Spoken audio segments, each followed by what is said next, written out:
Be one of those days.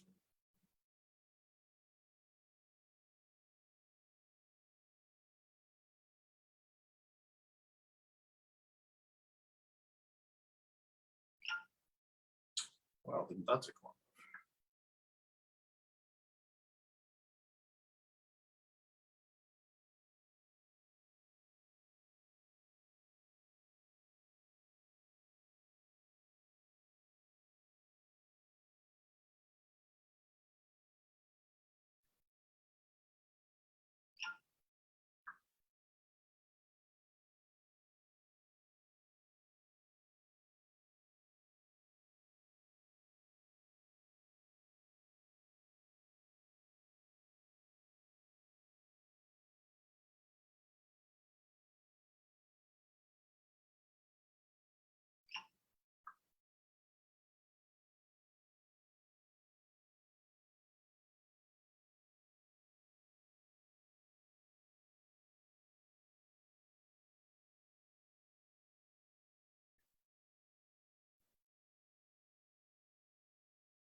This is a marathon, not a sprint.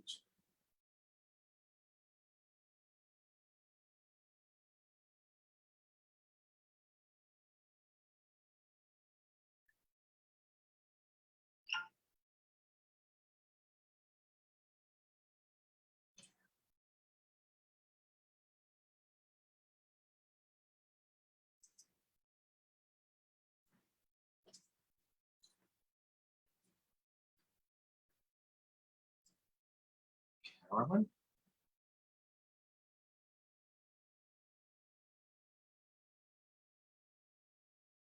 Ah, you're not Carolyn. I got freaked out. No, that wasn't. No, goodness, no, it's not a thing. I'm just saying. Like, who is trying to get into we are on the sharing process. I gotcha.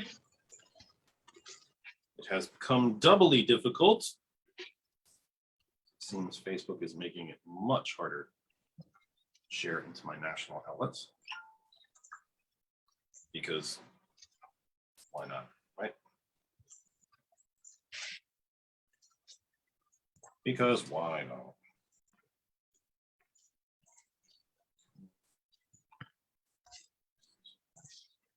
So we're at about 4 minutes.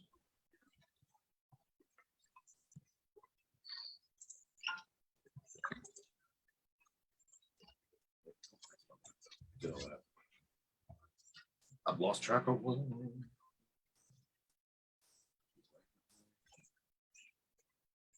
I would feel worse, but I see one person viewing. It's probably me. So that's why there's recorded versions of the program. Boy, isn't this sharing boring? Pre-show stuff really boring. But this is what Facebook does to us. So this is what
In there.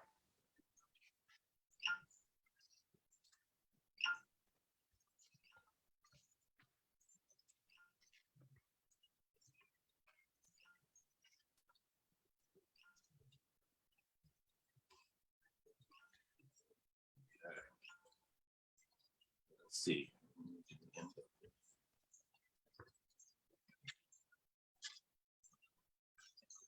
96. 2 minutes. To a 501.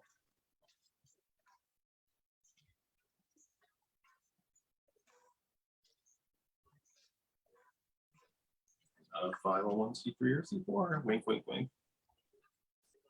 Push play at 5. Sound is down. We will hit play at 501, less than 60 seconds. As the anticipation builds. Oh.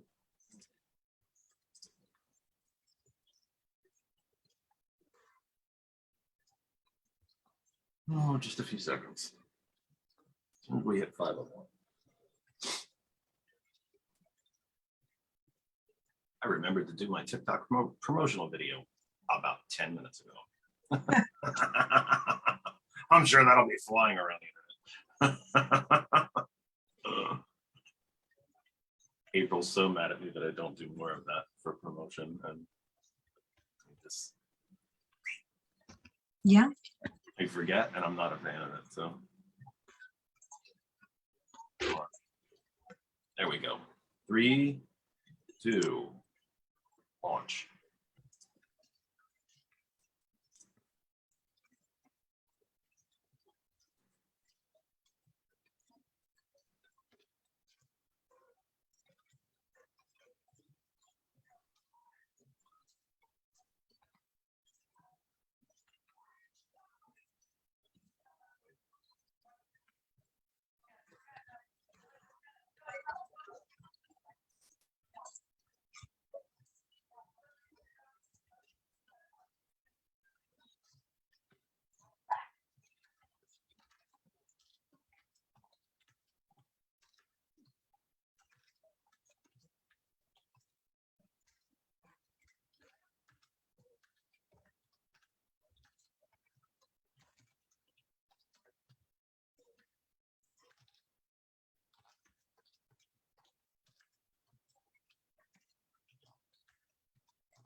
Welcome, welcome, welcome from my humble second bedroom here in Bethlehem Landfill Township, a wholly owned subsidiary of Waste Management International, following their purchase of our township council in the 2021 election.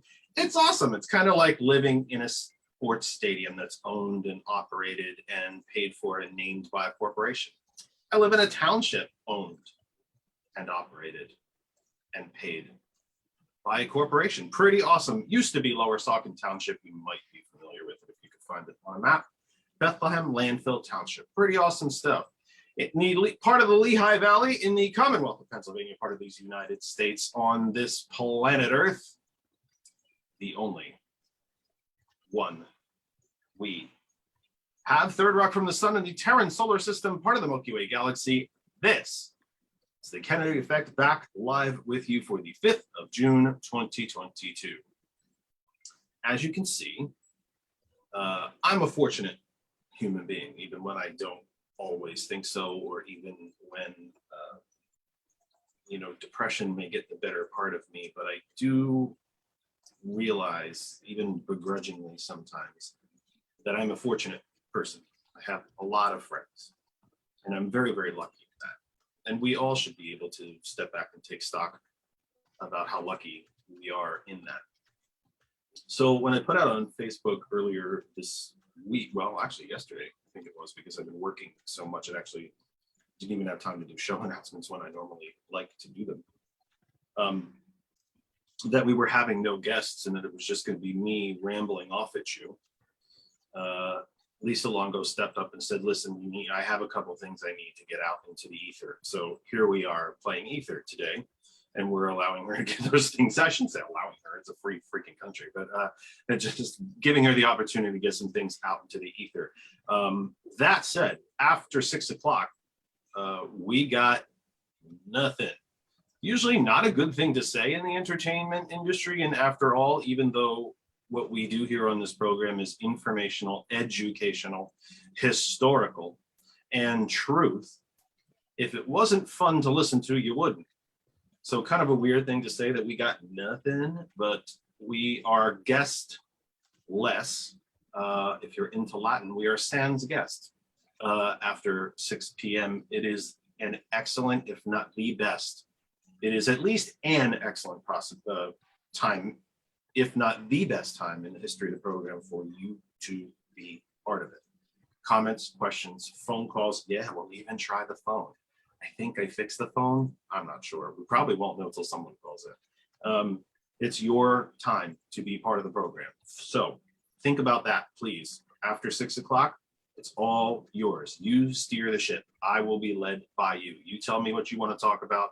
You ask questions. You yell, scream at me, whatever it is that you want to do. We are here for you. This is part of why I wanted to start doing this program in the first place, was interaction. So let's have at it. For now, for the 96 places that this program was shared to on Facebook, and hopefully more by now, we love to break the century mark. Please stay wherever you are. Any of the pages or groups that you might be listening, watching right now, stay there, enjoy. It's awesome. It's great. If you comment or question in that group, I won't see it. It's just not how Facebook works. I don't get to see your comments and questions if you're watching in any of the other groups other than our home group Facebook page, That Other Side of Information. So please come on over. Join us at That Other Side of Information if you would like to be part of the program. Again, ask questions, agree, disagree, yell, scream, jump. Tell me I'm handsome if you want. It's okay. I'll take it. Begrudgingly, I'll take these compliments. I'm not good with them, but I'll take them. It's okay. Do that. Our home group Facebook page, That Other Side of Information. To our sisters and brothers and friends and family at the greatest internet radio station on the planet, Hot101.net. Thanks for allowing us to be part of your Sunday evenings yet again, or maybe part of your Monday, depending on where you are in the planet. Our over 100,000 listeners, loyal, steady listeners worldwide.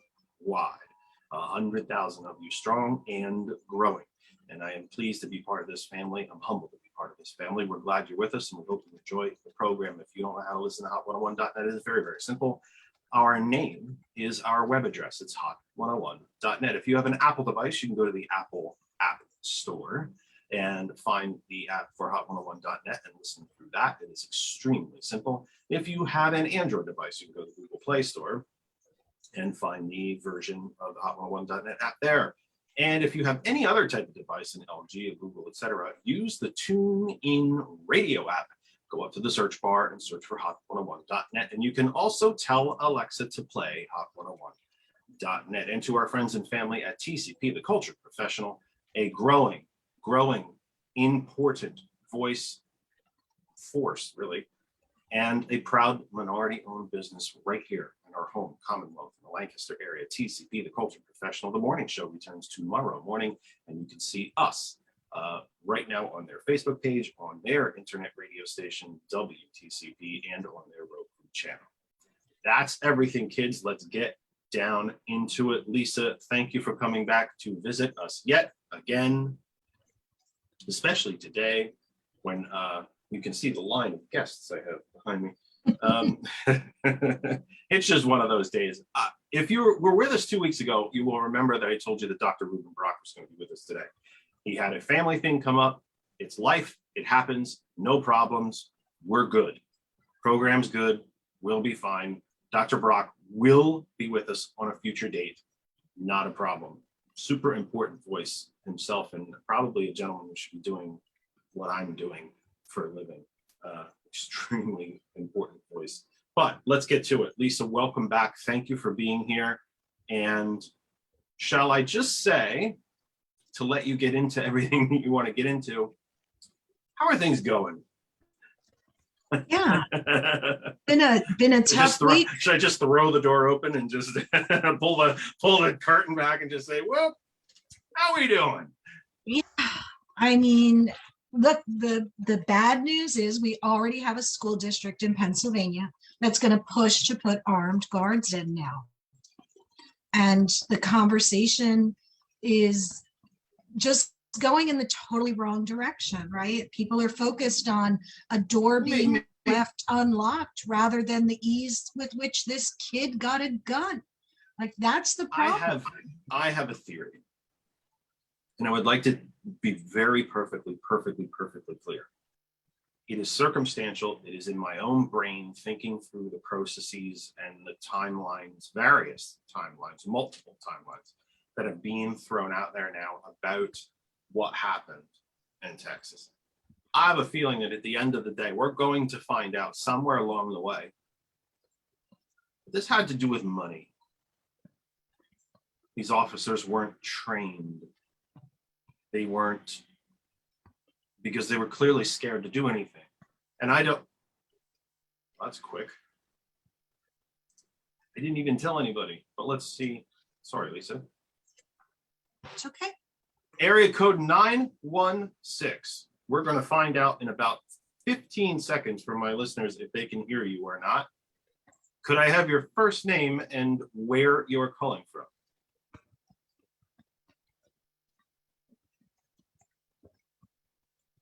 Oh my, thank you, Mary.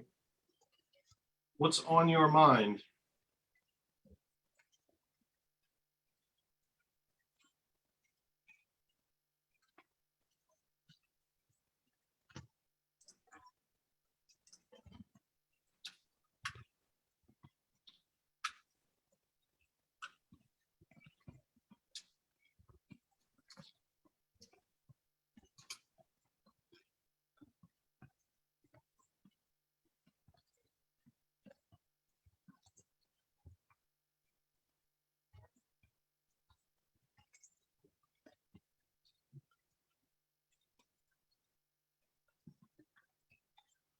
Mary, you are never, first off, there's no one on the planet who's sicker and more elderly than me. Let's be honest about that. I am not sure if the listeners can hear you. I think my phone software is still not working, even though I worked on trying to fix it. So if I hang up on you, please, please, please, I beg you, don't be angry. What can you do?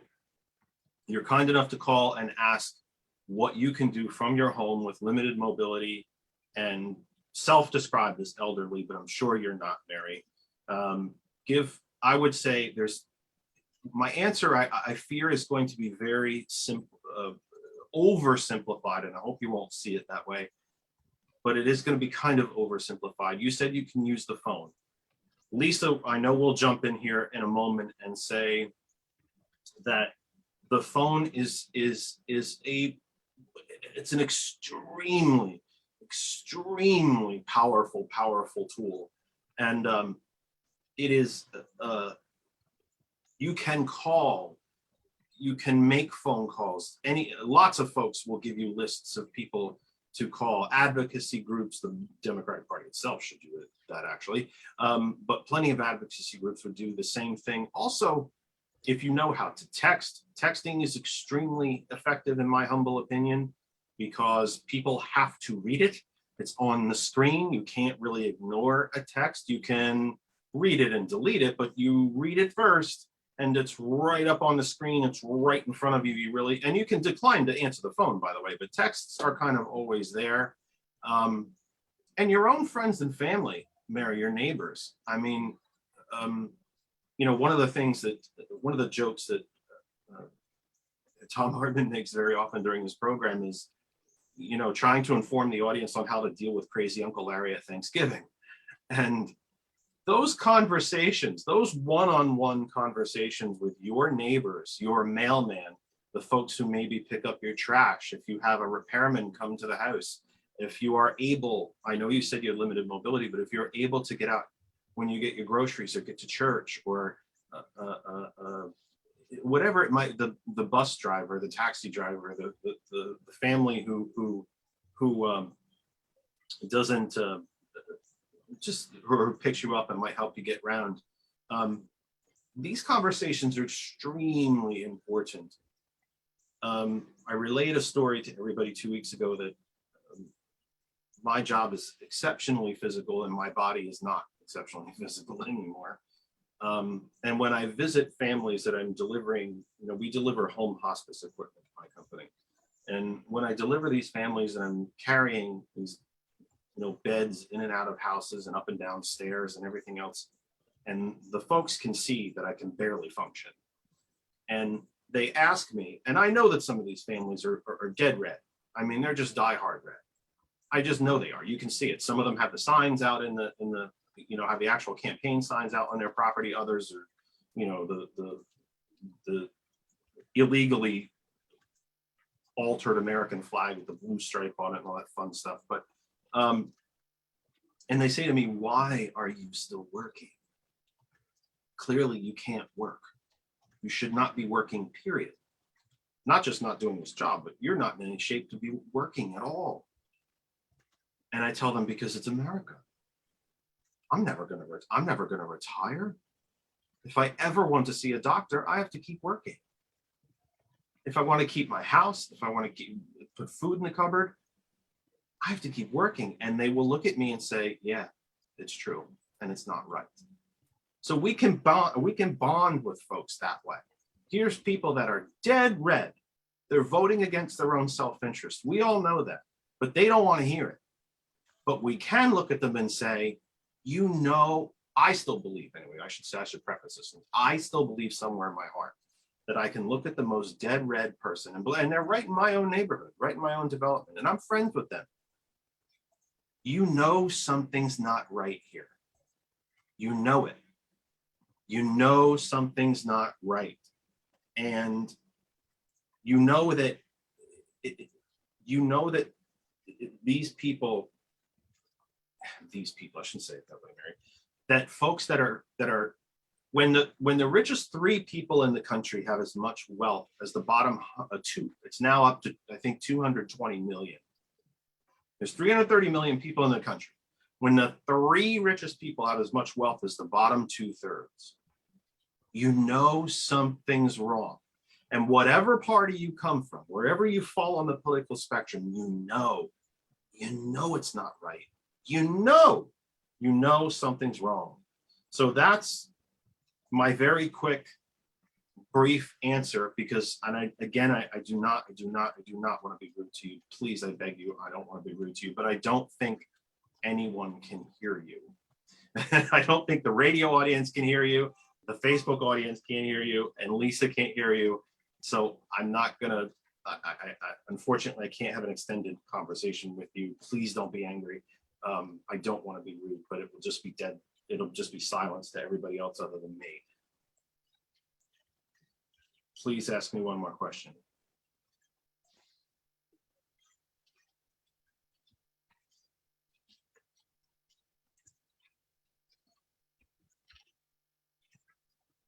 Okay, you're quite. So how do you answer that? Right. So if for those of you who might, I agree. I agree, and thank you for knowing the difference. So for those of you who might be having trouble, and I will give up on this phone software for today, I think. or at least trying to use it through the computer. I'll try to use it through the phone and do the old. I was going to say old fashioned. All the technology in front of me. I was going to say old fashioned. We'll have to do the old hold the phone up to the microphone thing, I think, for the rest of the show. But Mary's question is, and I'm going to say goodbye, Mary, because no one can hear you. But please, I'm so grateful that you listen. I can't tell you how grateful I am that you're part of this audience. And please, I hope you're here every single week. And the fact that you're from outside the Commonwealth, especially from California, thank you, thank you, thank you. I can't thank you enough.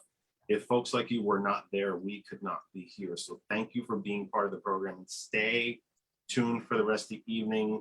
Follow us on, I don't know how adept you are at social media, but please, stay with us. Thanks, Mary. So Mary's second question, for those of you who could not hear her, and again, I appear to have failed to fix the software, which I thought I did. I'm going to need George here at some point. Her second question was, how do we deal, and let me ask you, Lisa, Mary's second question, because I know you couldn't hear her either, so I had a lot of work to do with the software. I got to find a new way to take phone calls. How do we deal with folks, whether they are friends, family, or just strangers at the grocery store, who say, there's no difference between the Republican and Democratic parties? What do you respond to that when you hear that? Because I know you hear it. I hear it too. Yeah, I mean, there's a world of difference, right? The one party wants to have a free-for-all in everything from our economy to purchasing weapons, and the other party wants to have smart, safe regulation that ensures we can have a better, safer world. I mean, look, the Democratic Party may not be perfect, but at least they're sane, right? What the Republican Party is pushing these days, to me, is irresponsible. Yes, we all believe in the Second Amendment. Yes, we all believe in the Constitution, but neither of those documents say we have to make military-style weapons that even the police fear, right? The police were afraid of getting shot because this guy had a weapon that was more powerful than they had on hand, right? So we know this is not even what the police want. So there is a huge difference between the two parties. And in fact, both here in Pennsylvania and in the United States Congress, there are a number of bills that have been pending that could help, that Mitch McConnell won't allow a vote in the Senate. And the Pennsylvania legislature, which has been controlled by Republicans for a very long time, they will not even allow them out of committee. Sometimes they won't even allow them in committee to be discussed. And it's insane. That to me is the definition of insanity right now, when children are being slaughtered. This is not, and I don't want anybody to mistake what I'm saying here, because I don't want to hear it called a mass shooting. I don't want these guys to be called shooters. They are domestic terrorists. They are mass murderers, and they are slaughtering our children because they are cowards. So they go where they know the kids can't fight back because they're too small. You don't see them going up against police when they know they'd be going against someone who also has a weapon. They're cowards. And we need to call them cowards. We need to, over and over again, revile their names. They need to go down in history. We should, you know what? We should have a special wall that's yellow to put their names on, to say, here is the name of the coward who slaughtered children. That's what I think. So that's what I wanted to rant about today. Let me ask you what, to us, is a pretty simple question, but it is sadly not a simple question to a sizable, measurable percentage of the country. And, you know, one of my favorite nicknames for the former political party known as Republicans is that they are the hypocrisy party. You know, what's good today is bad tomorrow, and if we do it, it's okay, but if anybody else does it, it's wrong. You know, if Democrats came up with, if a member of the Democratic Party came up with the cure for cancer tomorrow, it would be some type of shadowy conspiracy, and so on and so on. but if Marjorie Taylor Greene did it, it would be fantastic. The vaccine was great when it started to roll out under the Trump administration. Then it became something we needed to boycott after President Biden was sworn in. All of that said, why is it so important to protect life and force women to carry children to term, but it's perfectly okay to shoot them in the face in school? And by the way, if I might, and Chris Murphy has danced up to the edge of that, but hasn't quite crossed it.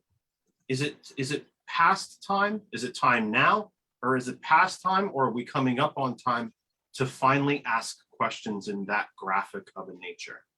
Absolutely. Why does Lisa Longo have to, by law, carry a child to term, but an 18-year-old can buy an AR-15 on his birthday and go shoot your child in the face, because that somehow is his constitutional right? But it's not your constitutional right to decide whether to have the child in the first place. So it's time to actually do exactly that, right? Call it out in very graphic terms. And that's why I want people to call this what it is: mass murder and domestic terrorism. And the argument going on right now online and even in school board rooms and school board meetings is if we need more hard security. It's called hard security. Do we need to make our schools into fortresses? Do we need armed guards? And in fact, in East Lebanon School District, there's a meeting tomorrow night where my understanding is the board president, who's a far right person, is going to push for armed guards. And this is the conversation the GOP and the NRA wants us to be having. They want us to be arguing. They want us to waste millions of dollars hardening security, further traumatizing our children, further wasting our tax dollars, because it'll prove their point that government doesn't work, right? But what we need to do is figure out, would we put, like, you're fighting a dragon with a firecracker. Like, this is domestic terrorism. This isn't some, very rare occurrence. This is happening more and more often. And if we don't deal with the why and fix the why, no amount of security is going to stop it. They'll just move it somewhere else. Isn't this, I think if we really thought of it in these terms, and I don't think enough people are thinking of it in these terms, and I can't get into the senator's head. I think he's been a hero, and I don't use that word lightly, on this issue. Again, Senator Murphy from Connecticut. Don't we need a Senator Murphy from Connecticut? And I think he's probably thought of this. He has not said it out loud that I have heard. Please, if somebody knows different, you're always welcome to correct me. I'm a human being and I'm flawed and I make mistakes. So you can tell me differently. But isn't it time for a Bernie, Chris Murphy, Kristen Gillibrand, someone to walk on the Senate, and as we talk about, or on the floor of the Senate, and as we talk about hardening of schools, look to the right and say, it's not the hardening of schools that you care about, it's the profitability of hardening schools that you care about. Exactly. That's what it's about. It's just a way to sell more guns. It's a boondoggle. Make more police, sell more steel doors. We're profitizing mass murder. Correct. Right. That's it. And I was going to say infanticide. That's not the right word, but you get my point. We're profitizing the mass murder of children. Right. And we're also sending a terrible message to our children. By the way, schools is where they learn, right? And what we're teaching them is that you have to be behind walls and not outside in order to be safe. Is that the world we want to create? Is that really? And if police are afraid of these guns, which we now know they are, how could anybody not support simple, basic gun safety? Nobody's saying take your guns. Nobody's saying ban all weapons. What we are suggesting is that the guns the police are afraid of, maybe not a great idea to let anybody walk into a store and buy one on demand. So we have to also be very strong in responding to these kinds of nonsense comments. I've been dealing with them all week. From, every time I post something about guns on one of my public pages in Common Sense Gun Regulation, you get the ammosexuals showing up, waving their, flag, which, by the way, they no longer wave the American flag. They now have their own flag because they no longer believe in American democracy because it has the word democratic in it, right? So they want to create. Yeah, you see the Gadsden flag, the illegally altered American flag that's black and white with the blue stripe or the red stripe. I don't even know what the hell the red stripe was for. Or you just see the one with the picture of the AR-15 that says come and take right. And so what we need to do is change that conversation and say, we want to create a world where responsible gun ownership is rewarded. And by the way, members of the military and police all over the United States support basic gun safety regulation. I'd go further than that, but I know that would be a harder sell. I'm sorry, Jeff. Over 80% of NRA members support it. I have a question for somebody that either sees this live or watches the recorded version is a member of the NRA. I guarantee it. There are Democrats who are members of the NRA. They believe in their hunting rifles. They believe in the handgun they have in their home for self-protection. God bless them. Because it is your right. It is. It's in the Second Amendment. It's there. I get it. But even Justice Scalia, as President Biden reminded us, said even that the Second Amendment, no right is universal, is all encompassing. And I would go further. So when does the NRA member who's paying dues so that Wayne LaPierre can have a $40 million mansion and spread those dues around to buy the Senate, when 80+% of you NRA members believe in, support actively, some of you even working for, lobbying for, being activists for weapons safety legislation, because I'm sick of hearing, let's call it what it is. It's not gun control. Hell, it's not even gun safety. It's weapons protections to protect me from your weapon. And I asked, and NRA, before I get off my head's going now, the NRA members support universal background checks. They support liability for people who don't store their guns safely. A lesser percentage of them, and Americans in general, around 2/3, support red flag laws and support an assault weapons ban. But the membership, when does the membership of the NRA that continues to have that dues taken from their, automatically billed off their credit card or however that is the hell they do it, every single month and continue to just be flat out ignored? When do they get pissed off? When do you lot finally say this is enough of this, and drive this organization into bankruptcy, into non-existence? How many of you are living the life that Wayne LaPierre is living? Not a bloody one of you. But you. And yet they just reelected him, right? He just got reelected to run the NRA. And look, we're not going to, I don't think we're going to change the NRA. They're kind of intractable, but I do think it's important. Not the leadership of it, but I think the membership has to wake the hell up. But look, the fact of the matter is, just like Fox News, it's not the individual small amounts paid on your cable bill, and it's not the small amount of dues that go to the NRA that supports it. It's the huge mega donors, and in the case of Fox News, it's the huge advertisers that are funding it. So we have to be smarter than looking at that one little layer of the onion. So here's a conversation I've had with many conservatives over the last few weeks. So the Supreme Court, they're all so happy the Supreme Court may try to overturn Roe versus Wade. Although the last time they tried, and they got close, and I think it was 1994 or 96 back then, 1 million people showed up in Washington, D.C., and we shut it down.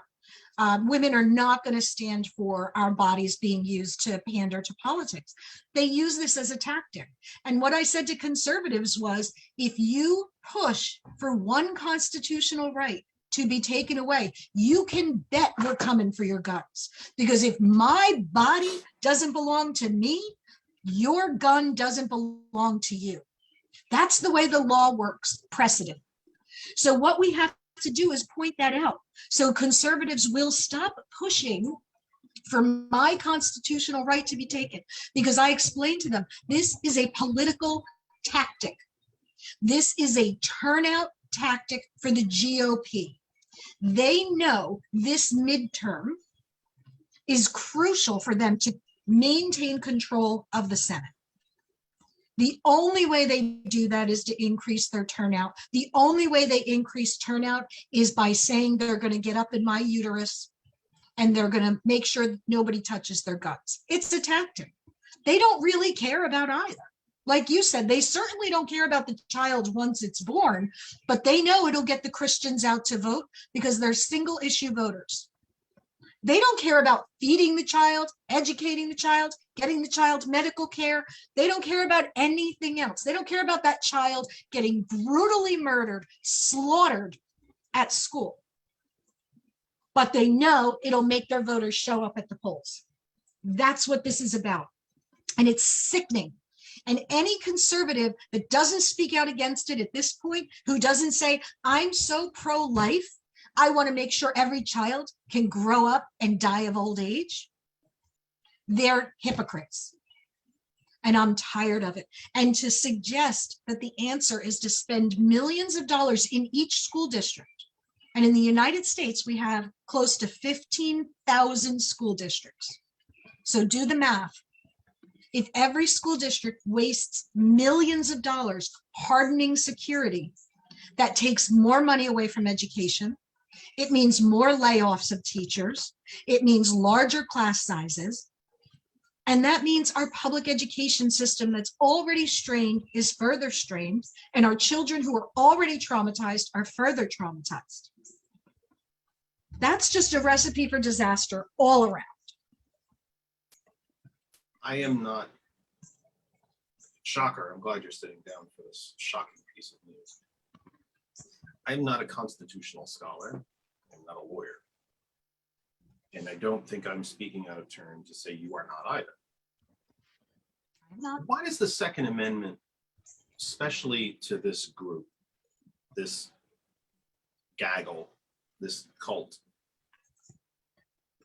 herd, why does the Second Amendment supersede all the others?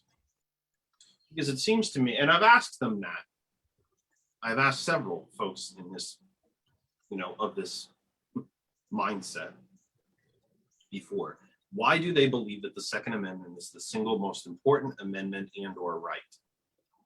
And usually I'll get a puzzled look back and they'll tell me it's not any more important than any other.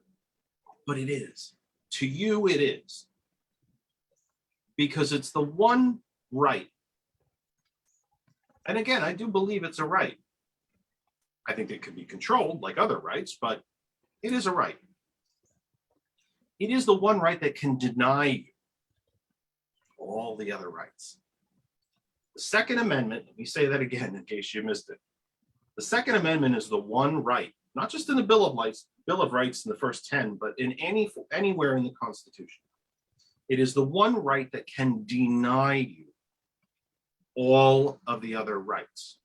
That's why the gun rights, the weapons fetishists believe it's more important than all the others. Well, what do I mean by that? Because it's the one that kills you. Right. Kind of hard to exercise your First Amendment right to free speech. And let's not forget the rest of the First Amendment, by the way, the right to petition your government for redress, et cetera, et cetera, et cetera. Your Fifth Amendment right not to self-incriminate. Your Second Amendment right is the one that denies you all the others. But Jeff, I'm going to go back. I think we need to go back a step further. The amendments were the additions. We have inalienable rights. They Life, didn't liberty, need, and the pursuit of happiness. exactly. So my Which also the inalienable Second right Amendment to life. denies you. Yeah, which also the Second Right. Amendment denies you if you're dead. And so what we have to, like, when it comes down to that question of why they believe the second is the most important, I've had this conversation a lot. It comes down to two things.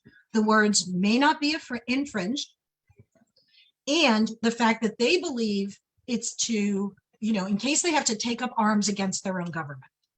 Because they have been brainwashed into thinking that there's some, huge conspiracy to take away their other freedoms, to take away the freedom of speech. The way this, the psychological terrorism that goes on in order to get money and votes is ridiculous. So this kind of, if you listen to, as I do, conservative talk radio, which I actually call conservative hate radio, because that's what it is. You go out into rural Pennsylvania, and as I drive out there to work, I hear this when I'm working in rural counties. They are literally being told that Democrats are killing babies, that we are murderers, that we are child molesters, that we are indoctrinating their children in our public schools. And that is what people come to believe. They're literally brainwashed. And so when I try to talk to people and I say, teaching history is not indoctrination, right? Right. Abortion is not murder. And in fact, we're at the lowest rate of abortion that we've had, not the lowest ever, but one of the lowest since the ACA, the Affordable Care Act, was passed and made contraceptive freely available to all women. That is how we reduced the number of abortions, right? So, and in fact, I go further and tell people where there's a Planned Parenthood clinic near a college campus, so young women can get and young men can get condoms or birth control, there are in fact fewer abortions in that area because they've done this study comparing college campuses. So in fact, if you think about it, the Republican Party, by cutting funding to Planned Parenthood, by making it harder to get access to health care, is actually increasing the number of abortions. And again, I believe it's purposeful. They're doing that just so they can argue that we then need to outlaw abortion because look, more people are getting abortions. When in fact, we know sex education, contraceptive, access to health care is how we reduce the number of abortions. Now, there's always going to be medical abortions. There's, unfortunately, sadly, maternal mortality in this country is still way too high. My family, we recently had, one of my family members went into premature labor because of preeclampsia.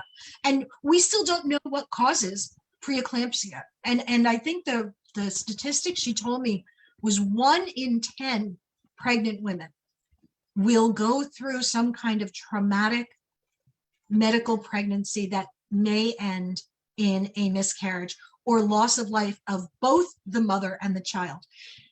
Why aren't we talking about that, right? Why don't the Republicans care about those lives?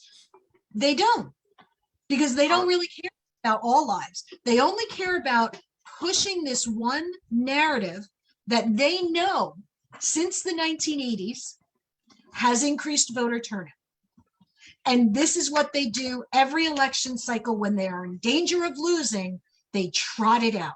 And did you hear that the Supreme Court investigation, I have been reading some of the, insider stuff, most likely they think it was done by a conservative. They leaked it so that it would push the other justices to vote to overturn Roe versus Wade because they didn't feel they had 5.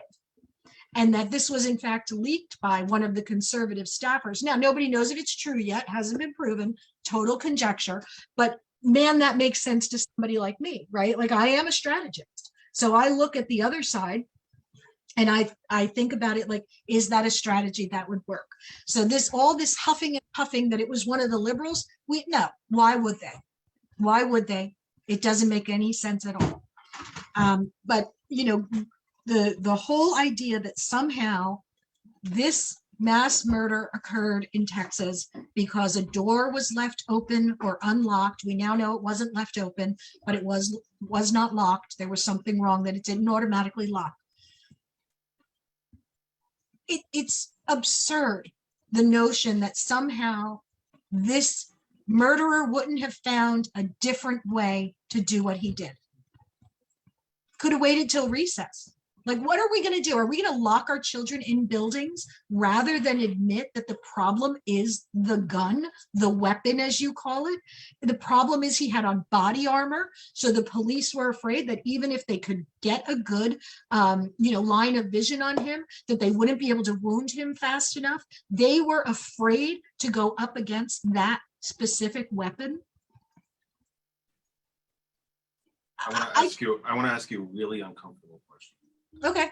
I mean, a dreadfully uncomfortable question. I may not answer you if it's that uncomfortable. The Uvalde shooter is black. How quick does he get shot and killed? I don't think it's an uncomfortable question. I think it's one we have to ask. And I think that if that same 18-year-old man, first off, I think the store owner probably would have reported that he came to buy 2 assault weapons in 3 days. First off, I think that, and over 400 rounds. If that was a young black male, I have a feeling the store owner would have reported that almost immediately. But let's say, for the sake of argument, he doesn't, because profit. I'm sure the store owner made a lot of money on that kid. That young black man then goes to Robb Elementary and begins doing it, and it unfolds exactly the way it unfolded 2 weeks ago, nearly 2 weeks ago now. I think it'll be 2 weeks on Tuesday, if I'm not mistaken. And police outside know it's an 18-year-old black male in there. You think they still wait for an hour? I can't answer that question, quite honestly. I mean,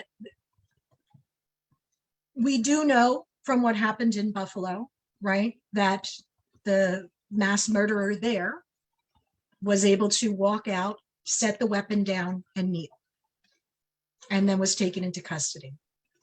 I can guarantee you, if a black man had walked out of that supermarket with a gun in his hand, I do believe he would have been shot. We have seen far too many unarmed people of color get shot for me not to believe that. Whether it's true or not, I'm not saying it's a fact, right? I'm saying this is what I believe. This is what I personally believe. Do I believe they would have still stormed that room given the other facts in this situation? That's not something I can answer, because I do think it was the body armor and the weapon from what I heard in the interviews. But again, I don't know, Jeff, but I can say this. On a thread that is on one of the public pages I've been moderating, we had a conversation about this notion to arm teachers. And one of the comments was from a man of color who said, I'm a black man. You're going to think that arming me, like give me a gun and I'm not going to get shot if something goes down. This was his feeling. That would just put his life in danger in addition to everyone else's. And we know, look, a 12-year-old boy was shot and murdered by a police officer. And I call it murder. I don't call it killing. This police officer killed a boy for playing with a toy gun in a park. And if you haven't ever watched the video of that, I suggest everyone go find it. Tamir Rice, I believe was his name. Yes. In Cleveland, I believe it was in Cleveland. And I had to watch the video because I couldn't believe it when I heard it. But the police officer jumped out of his vehicle and shot. There were no people around. No one was in danger. The car had not even come to arrest him. Yeah. And look, another man in Walmart, right? He was in there. He was on his phone. He picked up a BB gun and he was going to buy it, gets shot. So like, how are we supposed to Patrick Loyal, and I believe I'm saying his last name correctly. If I am wrong, I certainly apologize out into the world, but I believe I'm saying it right. Was already subdued and under control when the officer took his service revolver, put it up against the back of his head, and blew his brains out. So I think, and we know that arming teachers is just a way to sell hundreds of thousands of more guns. Absolutely. Because there are hundreds of thousands of teachers in this country. But the gentleman that you spoke to makes an incredibly sad, but yet shocking and salient point. How many Black male teachers are there in this country? Thousands, tens of thousands. That are then their And lives you're are going going to be to in put a danger. gun in their hands. And what if they walk out of school to get to their car at the end of the day to drive home, or heck, even in a city situation like in a New York, a Philadelphia, a Boston, perhaps even walk home and still have that firearm on them?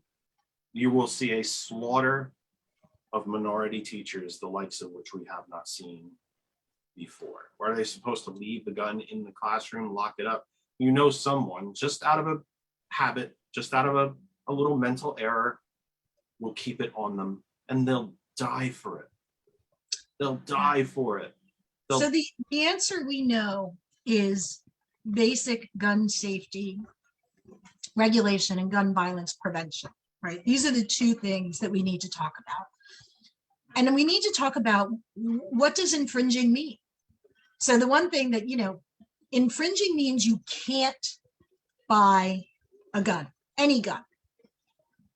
And we have to remember the intent when the Constitution and the amendments were written, what the founders intended. And I'm not a constitutionalist or an originalist. I believe the Constitution is a living document and that it has to, and it was written to be so. And if we think about it from that perspective, they put in the term well-regulated militia in addition to shall not be infringed. And it's about time we insist on the well-regulated militia part. And to me, that means some regulation is permitted without it being infringing. Now, I would go further than most people would in interpreting that. I don't think we're there as a society. Hopefully in 30 to 50 years, we might evolve. I actually think if you want a military style weapon, you should have to serve in the military. Period. 2 years. They do it in other countries. And if you are a conscientious objector, you can do other service instead of going in the military. But if you're a conscientious objector, then you don't want that kind of a weapon. So that's where I would go. I would go right there. I would say, you need to go in the military in order to get that kind of a weapon. Our police and our military undergo annual fitness testing. We have nothing like that for the average gun owner, right? Like anybody can walk in, and very few places are going to be able to tell if someone is not mentally fit. Now, I don't know how we could do that. I don't know all the answers, but I know there are a lot of questions, and I think it's way past the time that we start to have these conversations and be brutal about them. I really do. We need to be brutal because too many of our children are being traumatized. They're afraid. There are kids afraid to go to school. I talked to a mom last weekend. I was at a Memorial Day picnic, and she told me her children are now afraid to go to school. They're going to move to an online school. And I said, that is the kind of thing. You need to pick up the phone and call a legislator. You need to write a letter. You need to write a letter to the newspaper. But we again, need to make sure people know. But that's a win for Republicans too. She's now going to go to an online for-profit charter school. Republicans win again. That's one less student in a public school. We don't want to pay for public schools. These are really expensive. All the buildings and all the teachers and the building maintenance and the property taxes and blah, blah, blah. Let's just all do online for-profit charters. Oh, absolutely. She is playing in, either way, she's playing into the hands of the Republicans at this point.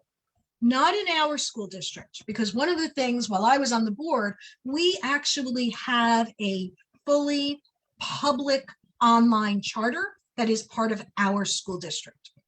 We offer that to our families.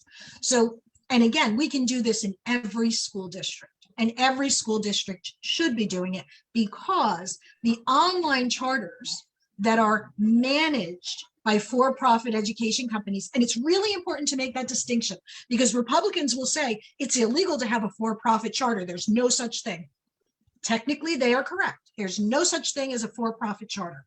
The charters are still public schools, but they're managed by a for-profit education corporation. That's the kicker. And if they don't spend every dime that they're given per head per student, oh gee, will just stick that in our pocket. Well, they don't. I mean, by its nature, they don't. They're paying a consulting fee, a management fee that is then laundered into private profit. We know that.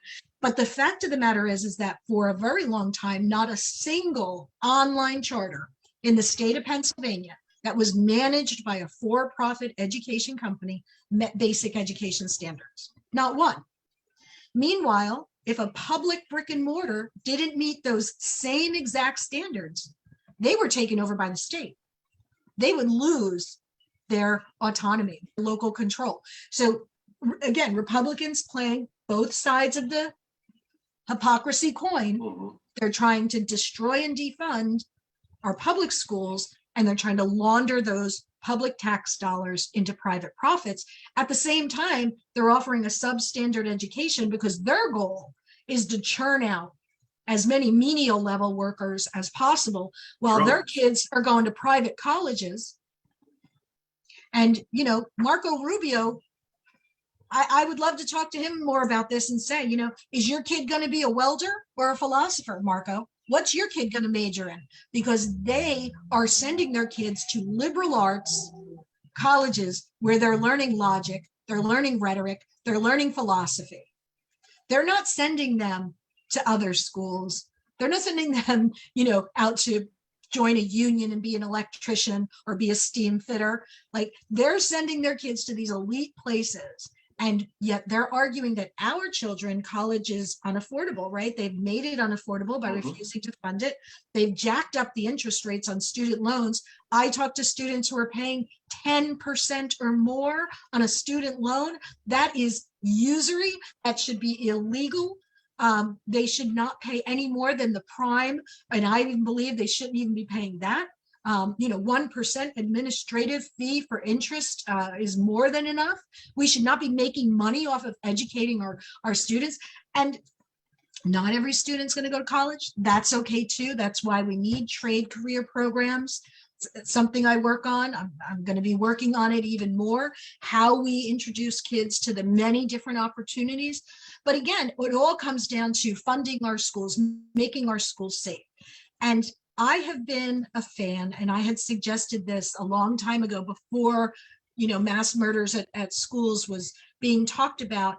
You know, perhaps for safety, for many reasons, we should be building schools with courtyards on the interior. At the time, I was much more concerned about a child on a playground, you know, accidentally running into a street and being hit by a car. But certainly now, you know, thinking about intelligent design of our schools on how we keep children and faculty safer is, of course, one side we have to talk about. But to think that hard security and armed guards, in fact, I said this earlier, hard security and armed guards are the new thoughts and prayers. It's just another part of the boondoggle. It's just changing the conversation from the fact that the police were afraid of that weapon. That is what we need to talk about. I'm not blaming the police, by the way. I am not. I respect their admitting, and that takes an enormous amount of courage to admit that you were afraid, especially given what happened. But for them to admit that they were afraid because he had that specific weapon and had on body armor, those two things should not be available to civilians. If the police cannot combat it, it should not be available, period.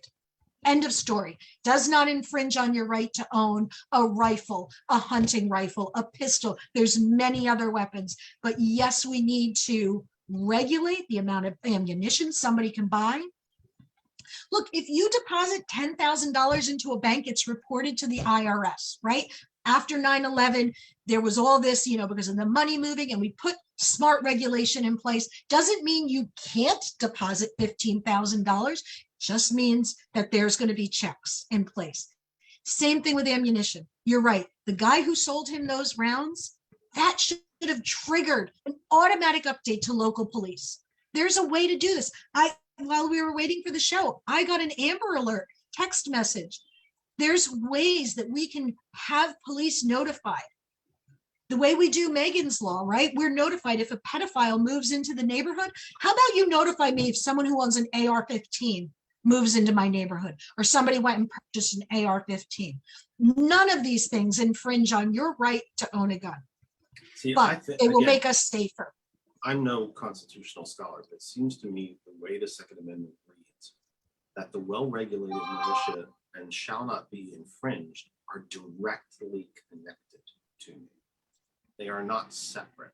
If you are part of the militia, your right to bear a weapon shall not be infringed. I understand, folks, before anybody has a hemorrhage, that it is not written in that language. But then again, we don't speak the way they spoke in the late 1780s, do we?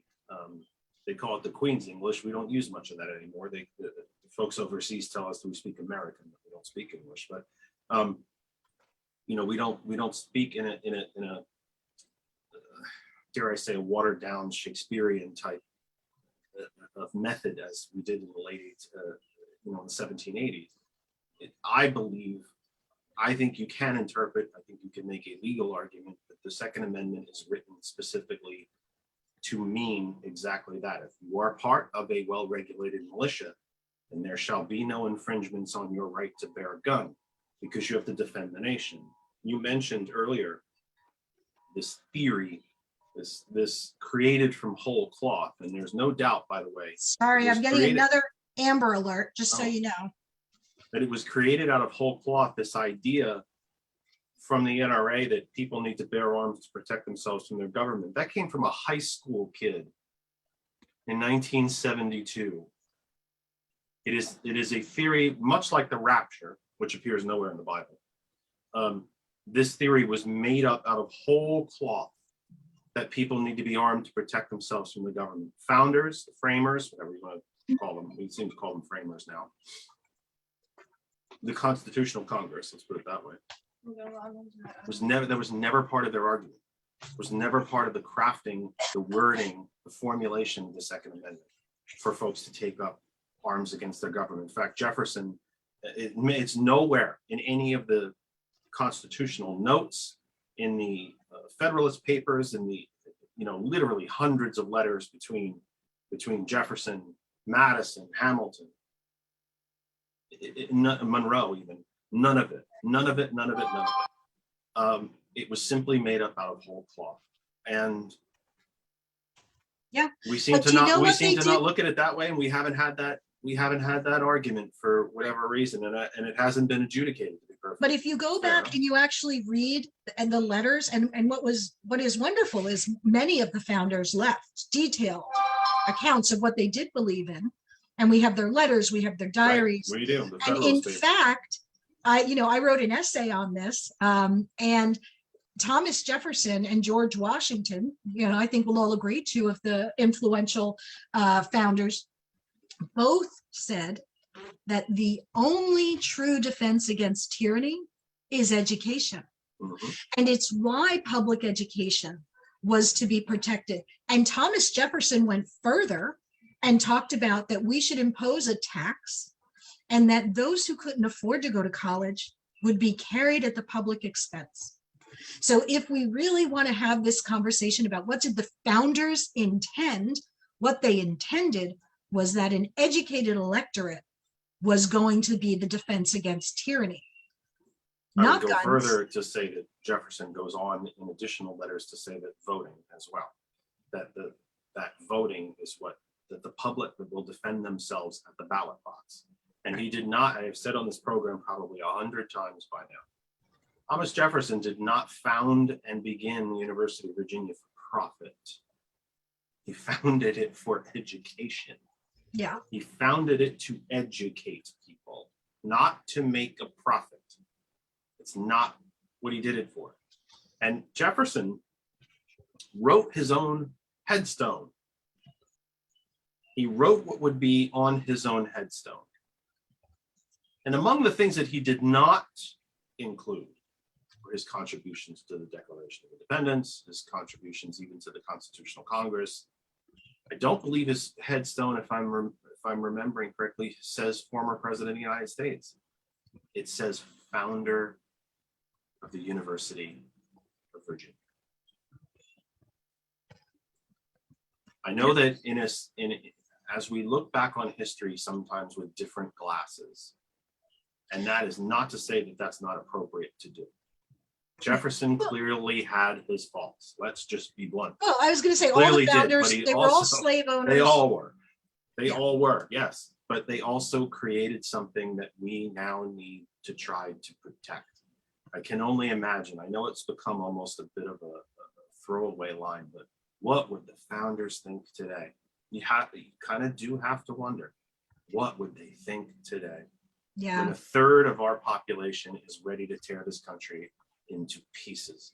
The shooting war has started, folks. The shooting war has started. Yeah. And I am sorry because I have to actually go to another Zoom, and I know. I'm sorry because I do think this Perhaps is I such will an see you at 8.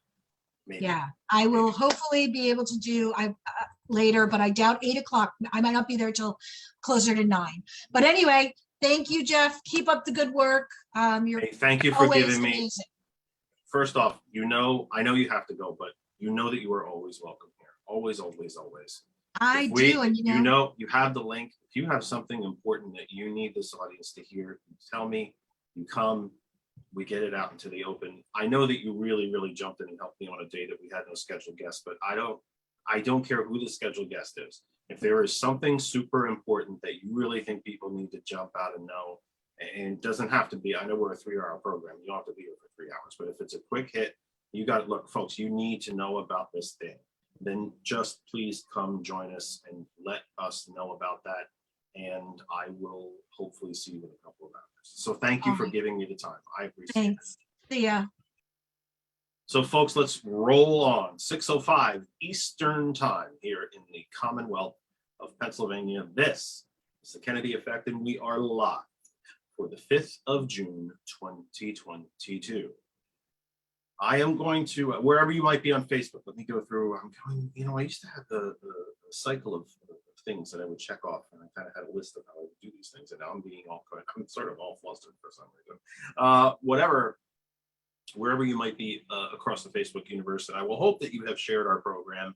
All of you that are in the chat and that have been kind enough to be part of the chat and put comments in there. I hope you've shared the program around as well to your friends and family. Maybe especially if they don't agree.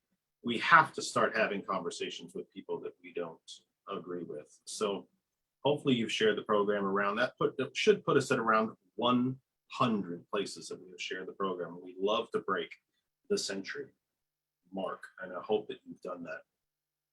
But wherever you might be across the Facebook universe, the New Deal Democrats, the AOC Democrats, the Progressive Party, the Lehigh Valley Young Democrats, the Lehigh Valley Progressive Network, Lehigh Valley Stands Up, the Hot101.net Facebook page, TCP Facebook page.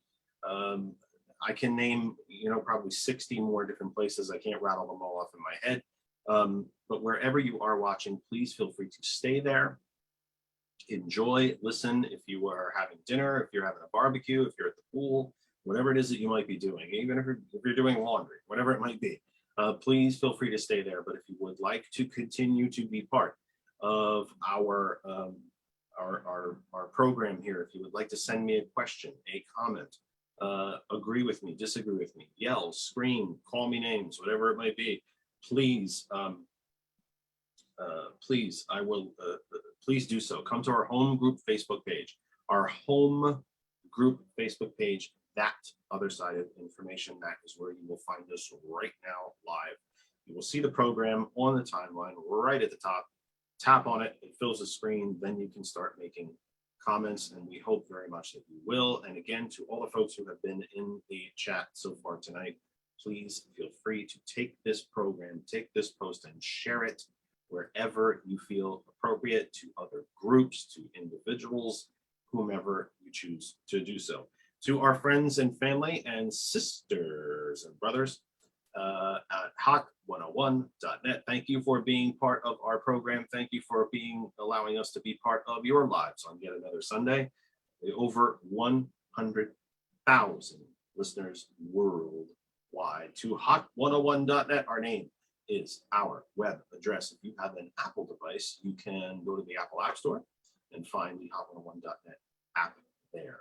You can find the Android app at the Google Play Store. You can find us there. If you go to, if you have any other type of device, an LG phone, a Google Pixel, any of that stuff, you can use the TuneIn Radio app. Just go to the top, go to the search bar, type in hot101.net. You can find us there. And of course, you can now tell Alexa to play hot101.net. And of course, our friends and family at TCP, a very, very important part of life here in Pennsylvania, a proud, growing, strengthening minority-owned business right here in our own Commonwealth, coming out of Lancaster, but covering our entire Commonwealth with important information. They cover important events, and they have a hell of a lot of fun doing it. It's an important place to be. So we hope that you will check them out as well. The morning show will be back tomorrow, and I can be found on their Roku channel. I cannot tell you right now exactly what day that we are doing on their Roku channel. I think it was Tuesdays, but it might have changed. I'm not even sure, to be honest. It really should, right? You'd think I would know that? I don't know. As far as phone calls, I believe if you call me,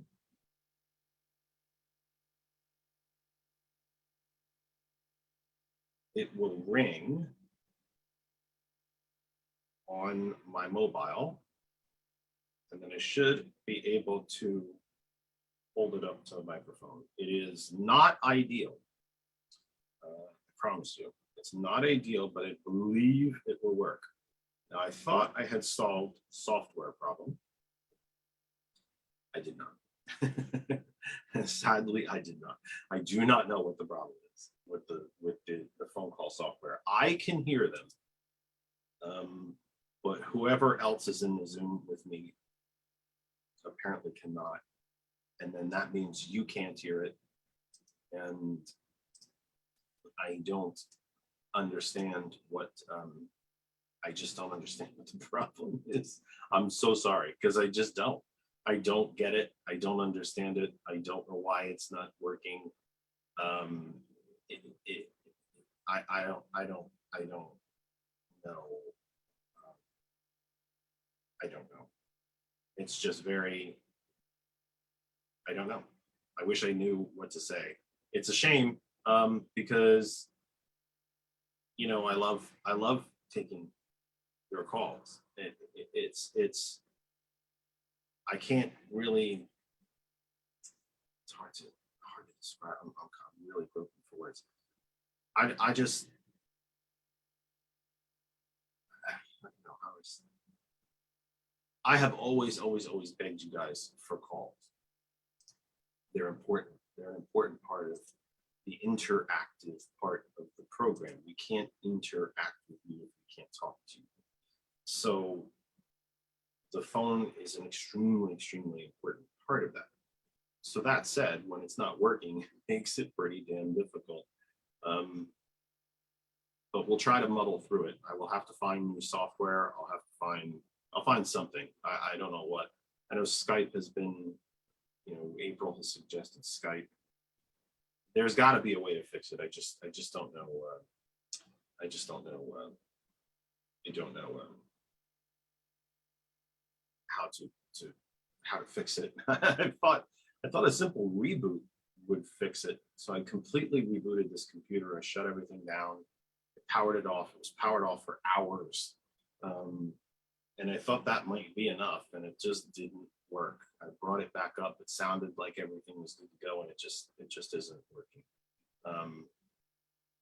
But I think I can hold the phone up to the mic. So if you want to, 267-227-9189, 267-227-9189, 267-227-9189. One of the things that Lisa mentioned about, she mentioned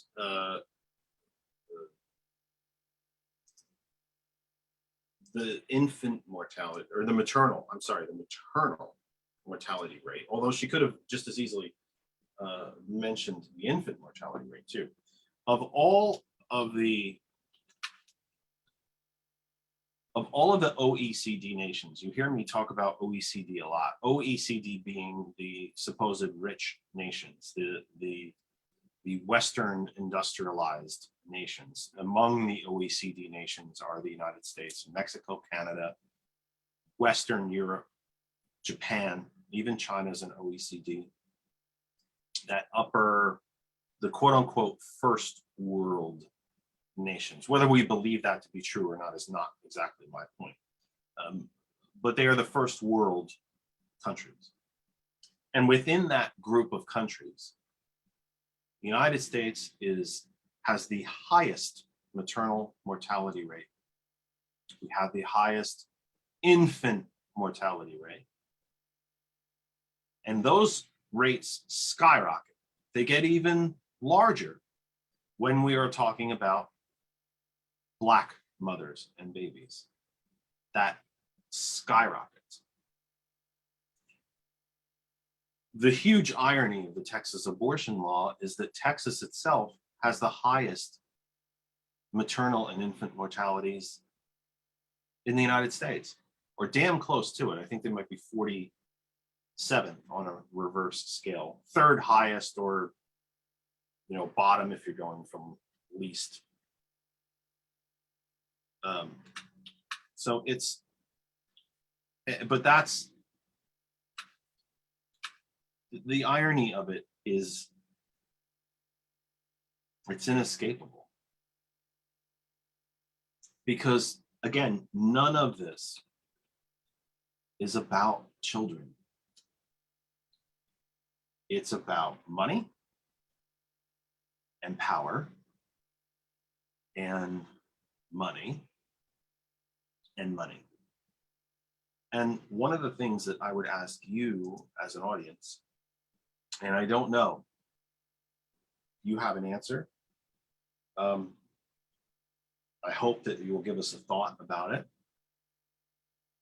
I think there's an excellent chance that the dog has caught the car.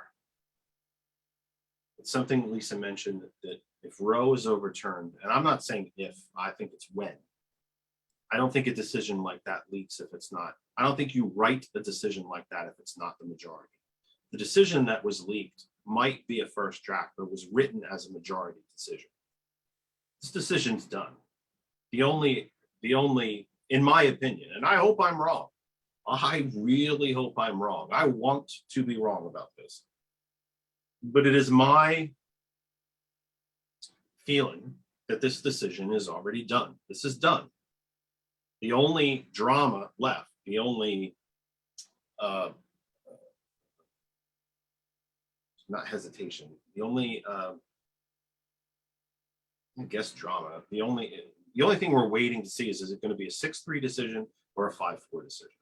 Where will Chief Justice Roberts fall on the scale? But that decision comes out soon, within the next, I think, few weeks. By the end of June, I think it has to be out. That gives, so let's assume that I'm right. It happens occasionally that I'm right. Let's assume that I'm right, that this decision is made and that Roe is overturned and that abortion is thrown back to the states, and certain states can make it illegal. First off, you're going to split the country in half. You're going to know where the modern Confederacy is, where this second version, this new version, this Confederate States of America 2.0, you're going to know which ones are part of the Confederacy. So that's one thing. But the other thing is going to be interesting is all of July, all of August, all of September, all of October. 4 solid months for the folks who have only voted ever on abortion, where the only thing that makes them go to the polls is abortion. Why do they go? Why would they then go and vote? Their issue has been taken care of. Their issue's done. The dog caught the car. The lion caught the prey. Why would they dare vote? Why would they even bother? The Supreme Court did what we wanted them to do. My 20, 30, 40 years of voting Republican has finally, Roe is overturned, done. Great job, everybody. Dust off my hands, high fives all the way around, hugs, kisses, let's go home. I think that's a distinct possibility. And that's why you're seeing this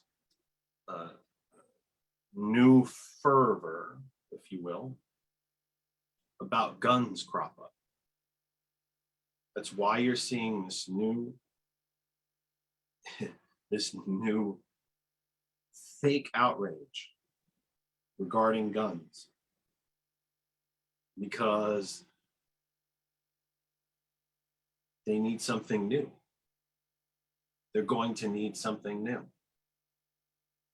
I've told you this story before, and Mary, I see your question. Just hang in there with me for a second. One of the only real times I ever pushed back against my dad, my late father, about politics was about this issue. And it was toward the end of the Obama second term. My dad voted Republican his entire life. I don't think he was a nut job. He did vote for Trump, but he was not a Trumper. He was a Republican. He voted for Republicans. And I was there visiting, we were watching the news. Can't remember what he said about what. Something triggered me. I think he did the usual, Hillary's going to take the guns. And I looked at him and I said, you know what? You taught me to really do some research and not just listen to the hyperbole or the you taught me to be smarter than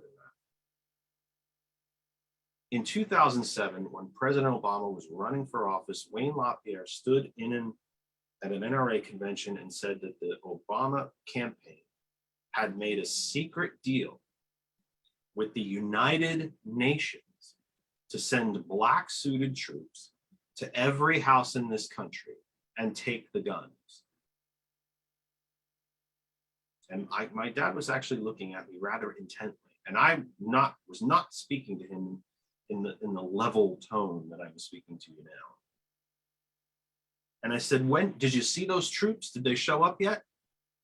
And there were a lot of F-bombs in there, by the way. And I usually never spoke to my dad that way, but he really got a nerve of me. So, by the way, did you see those troops yet? Did they show up? Don't you still have 100 guns in the attic? And he honestly just sat there in silence. And I said, it's about time for you to wake up, for you to do some research. You've been a member of this damn organization your entire life. You pay them dues. They take that money. They buy politicians who don't give a rat's ass about you. They don't do gun safety anymore. They don't do gun safety for kids. They don't do safe hunting. They don't promote safe storage. They don't do any of those things anymore. All they do is buy politicians.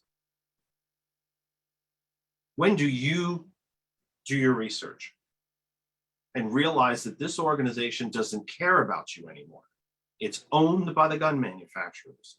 They're using your dues money to increase profits. Don't talk to me about these black suited troops who are coming. They haven't shown up yet. But before he passed away, he gave up his life membership to the NRA. I believe there is a chance to speak to NRA members. I believe they will listen. Not all of them. But when 80+% of an organization says, yeah, we're all NRA guys, gals. Yes, background checks. We're good with that. You can't get 80% of Americans to agree on hot dogs or hamburgers, mustard or ketchup, sunshine or rain, winter or summer. but 80+% of them, and 80+, 90+% of NRA members, paying members, yes, background checks, we're good with that. Let me scroll through the chat here. I believe there was questions. Mary asks, are you on any other social media platforms? Mary, yes. After the live program, not always immediately on a Sunday, sometimes later, our technical producer, George Dare, will take this video and convert it, and it will go up on our YouTube channel, youtube.com/thatothersideofinformation. All of our recorded programs can be found there, going back to the very first program. All of our special episodes, all of our quickie episodes, anything that we've ever done on the Kennedy Effect can be found at youtube.com/thatothersideofinformation. I also take this post and link and send it to LinkedIn and to Twitter and to Instagram. And of course, we know how video works on Facebook. This post will be on our page till the end of time. You may have to scroll quite a ways to find it, but it will be there. And everywhere that it is shared, it lives on as a post. So I hope you will find us there. Mary also asks, why are people so apathetic? They're already moving on to the next news cycle. And that's exactly what they're counting on there. It's exactly what Republicans are counting on, that okay, yeah, 19 dead kids and 2 dead teachers. Okay, we're sad, everybody else. But did you see this shiny object? But oh my God, trans kids. Notice how much attention trans kids have gotten since this mass murder, yet another mass murder. Inside Pennsylvania here, I know, Mary, you're from California, but here inside Pennsylvania, we're having lots of white outrage about the mass shooting that happened in Philadelphia last night. 3 dead, 11 injured. 14 people shot in one event. Lots of hand wringing about, oh my goodness. See, now we care about a mass shooting because it's in Philadelphia. Republicans in Pennsylvania hate Philadelphia, and they hate everything about it because Black people live there. So they hate it. They don't even think it's part of Pennsylvania. They love to run campaigns against it. Now it turns into, let's forget about Texas. Look how violent those Black people are in Philadelphia.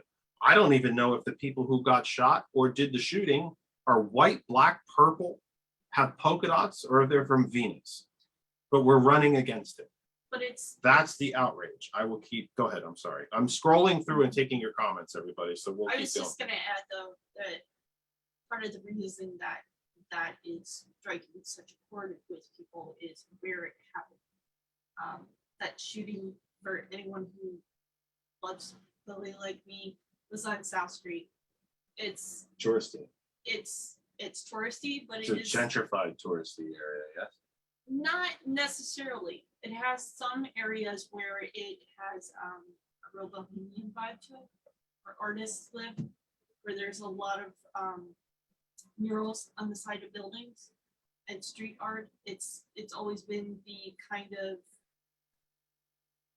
like combination of the Village and Canal Street, and then the lower section along the waterfront where you get to like Spruce as well has parked in their food trucks and people are there at night all over. This is,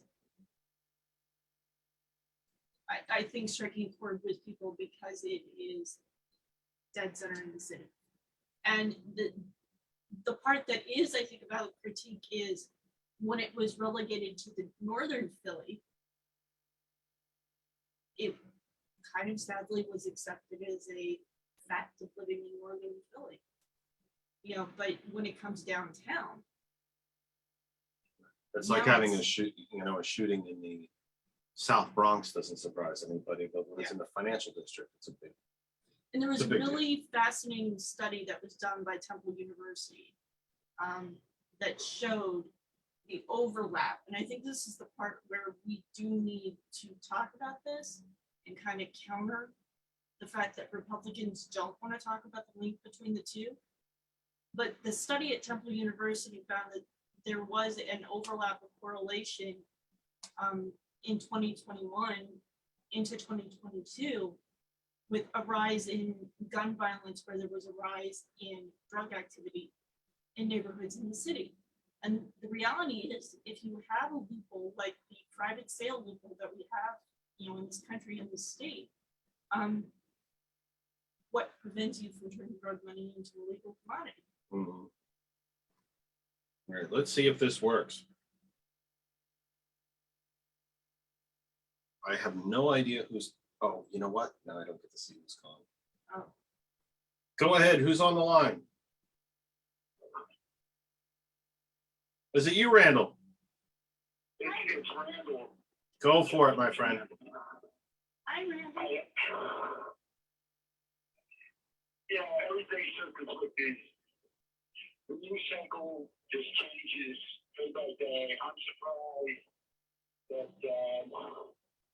the major mass shootings, even though there's been now hundreds in the last 2 weeks, overlooked across this country. Still say it on the news cycle, whether it's, the white supremacists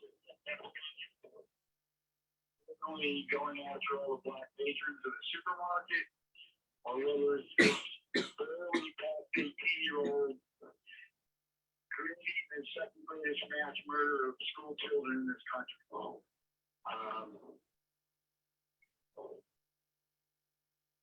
It's just gut-wrenching. It's just gut-wrenching to see the Republican Party and two U.S. senators, Democrat, by the NRA, won't allow a filibuster to be done away with. So there's over 2 dozen gun safety laws that have been passed in the last 2 years in the House by Democrats. And they can't go anywhere because of the filibuster. And mark my word, if the unbelievable happens in November, if the Republicans take the House and they keep control of the Senate,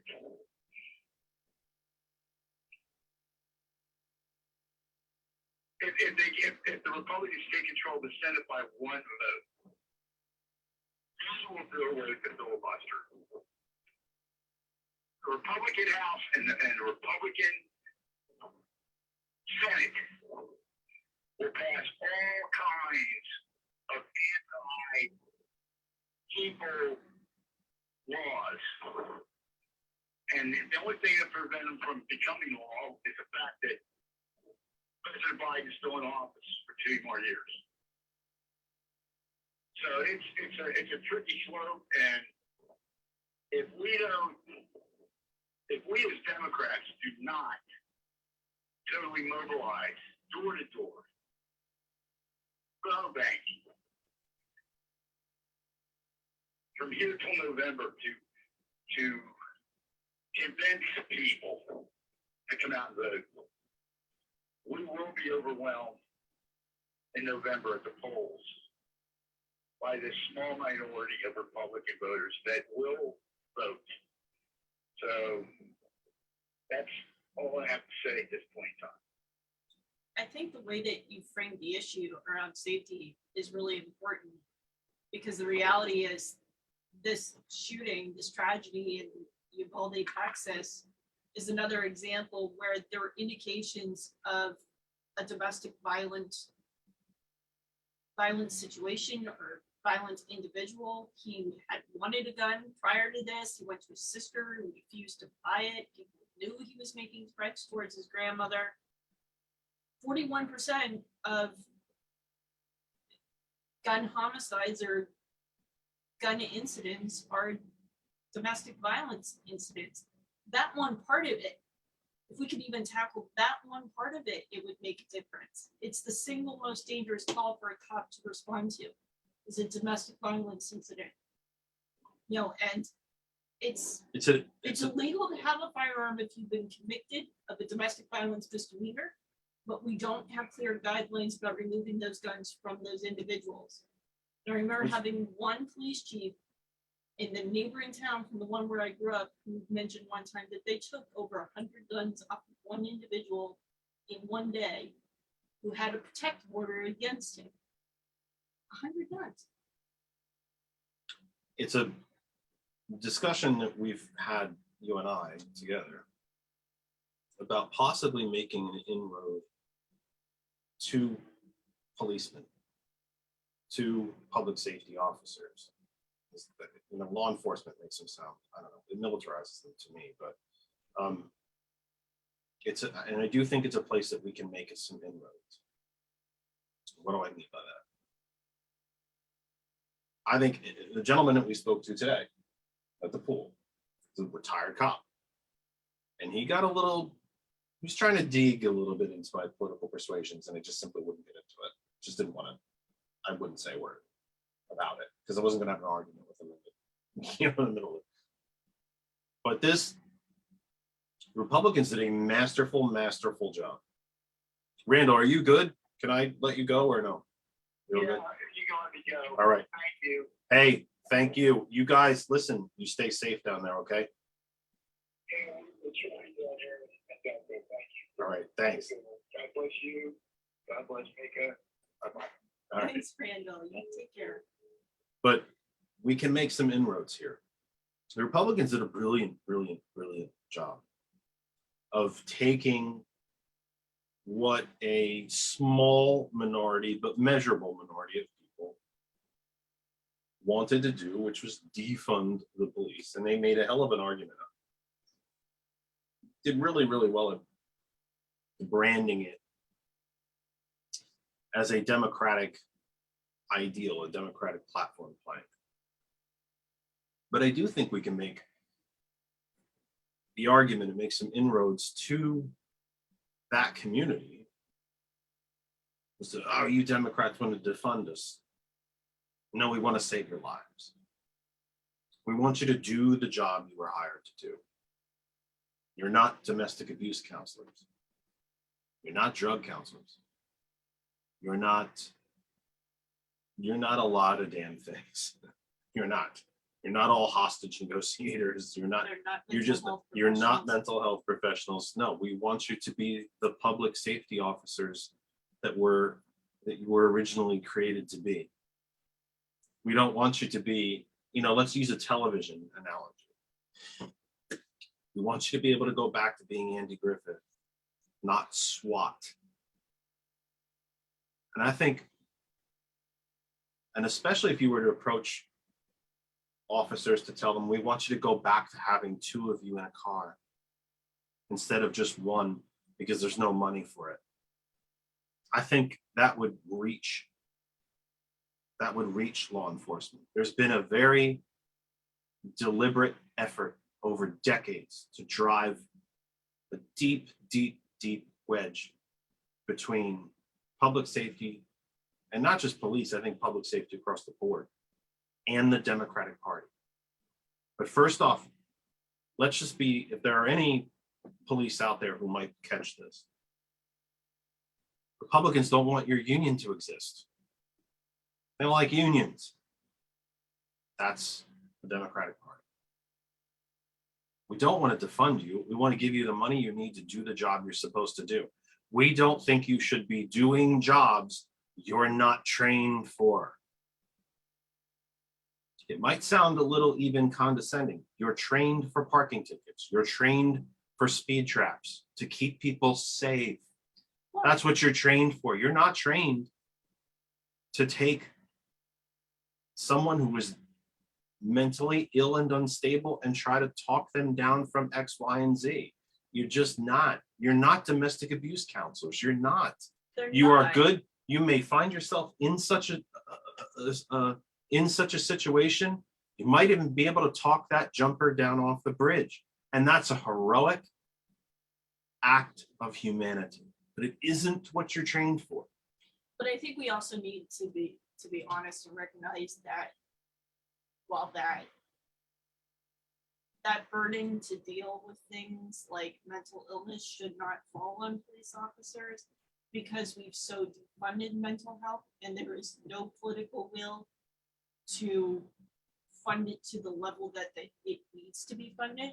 They are going to have to deal with these situations. So we need to give them the resources to be able to be effective. And we also do have a problem with the fact that, you know, as one gentleman from home who went to the police academy and then became an instructor there said to me, the training really hasn't changed since he went through it in the 70s.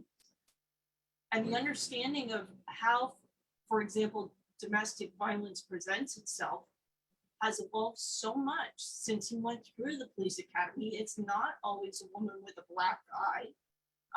There are a lot of women who end up being shot and killed by their partners who were never noticeably physically abused until that, you know, violent attack happens.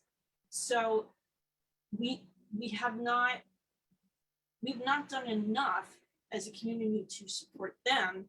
And I do think there is some legitimate criticism of the movement for police reform that focuses just on seeing law enforcement as the opposition, as opposed to doing things like community policing programs, where maybe there's a community ride-along program or violence intervention program within the community, or there's mental health professionals who are working in coordination with police departments.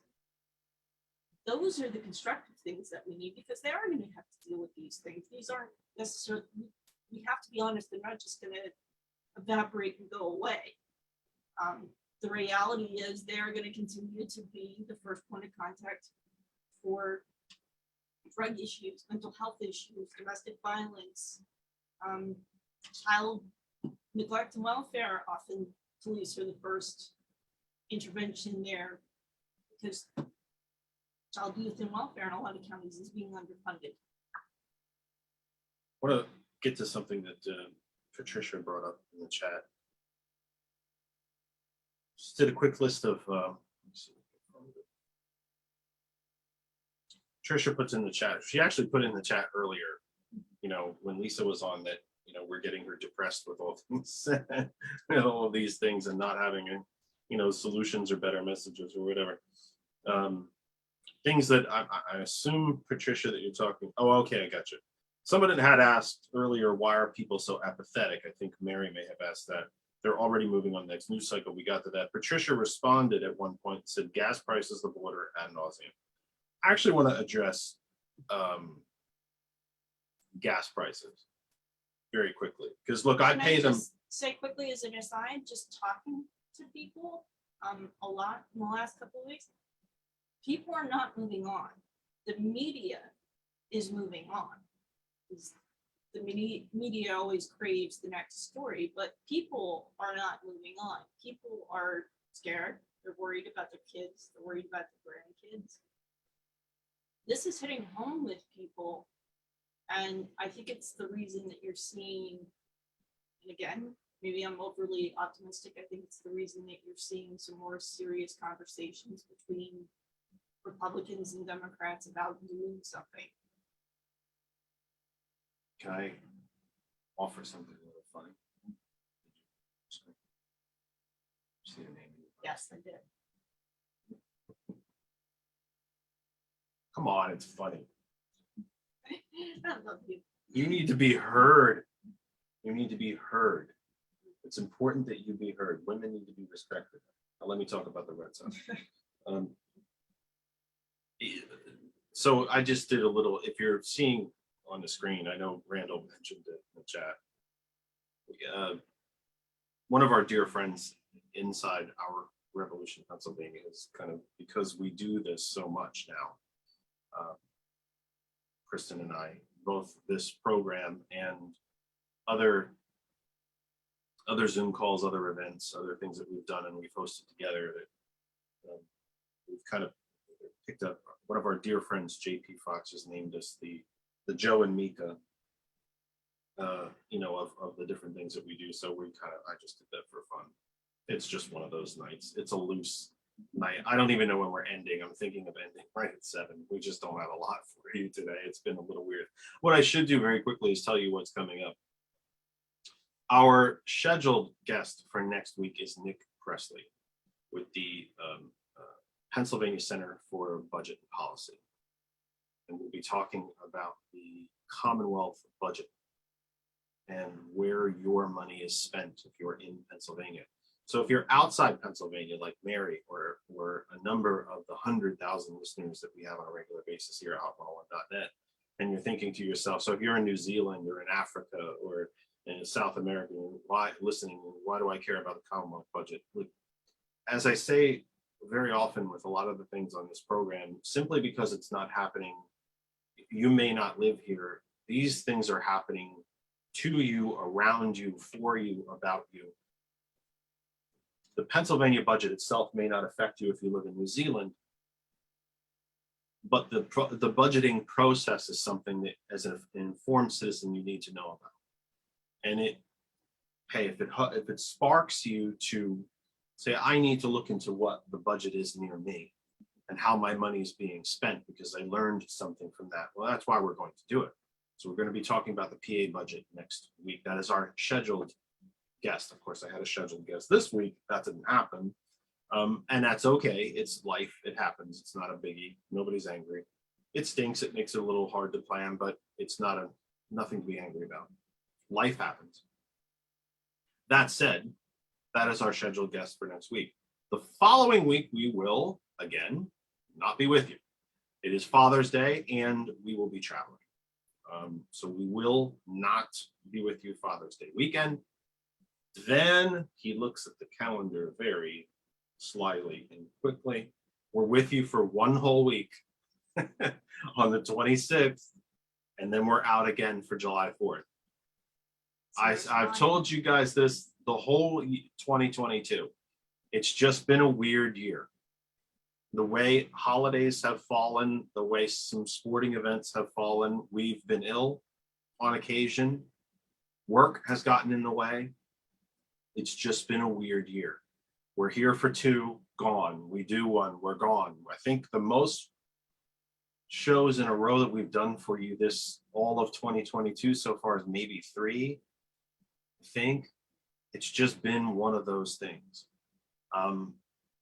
But I would say we have gotten extremely good feedback, very, very positive feedback about the Wednesday programs. And I know my friends, my brothers and sisters at Hot101.net are listening. They've been awesome to me. I can't tell you how great they are. They really can't, but they're just great to me. And, you know, the stream is open on those Wednesday nights.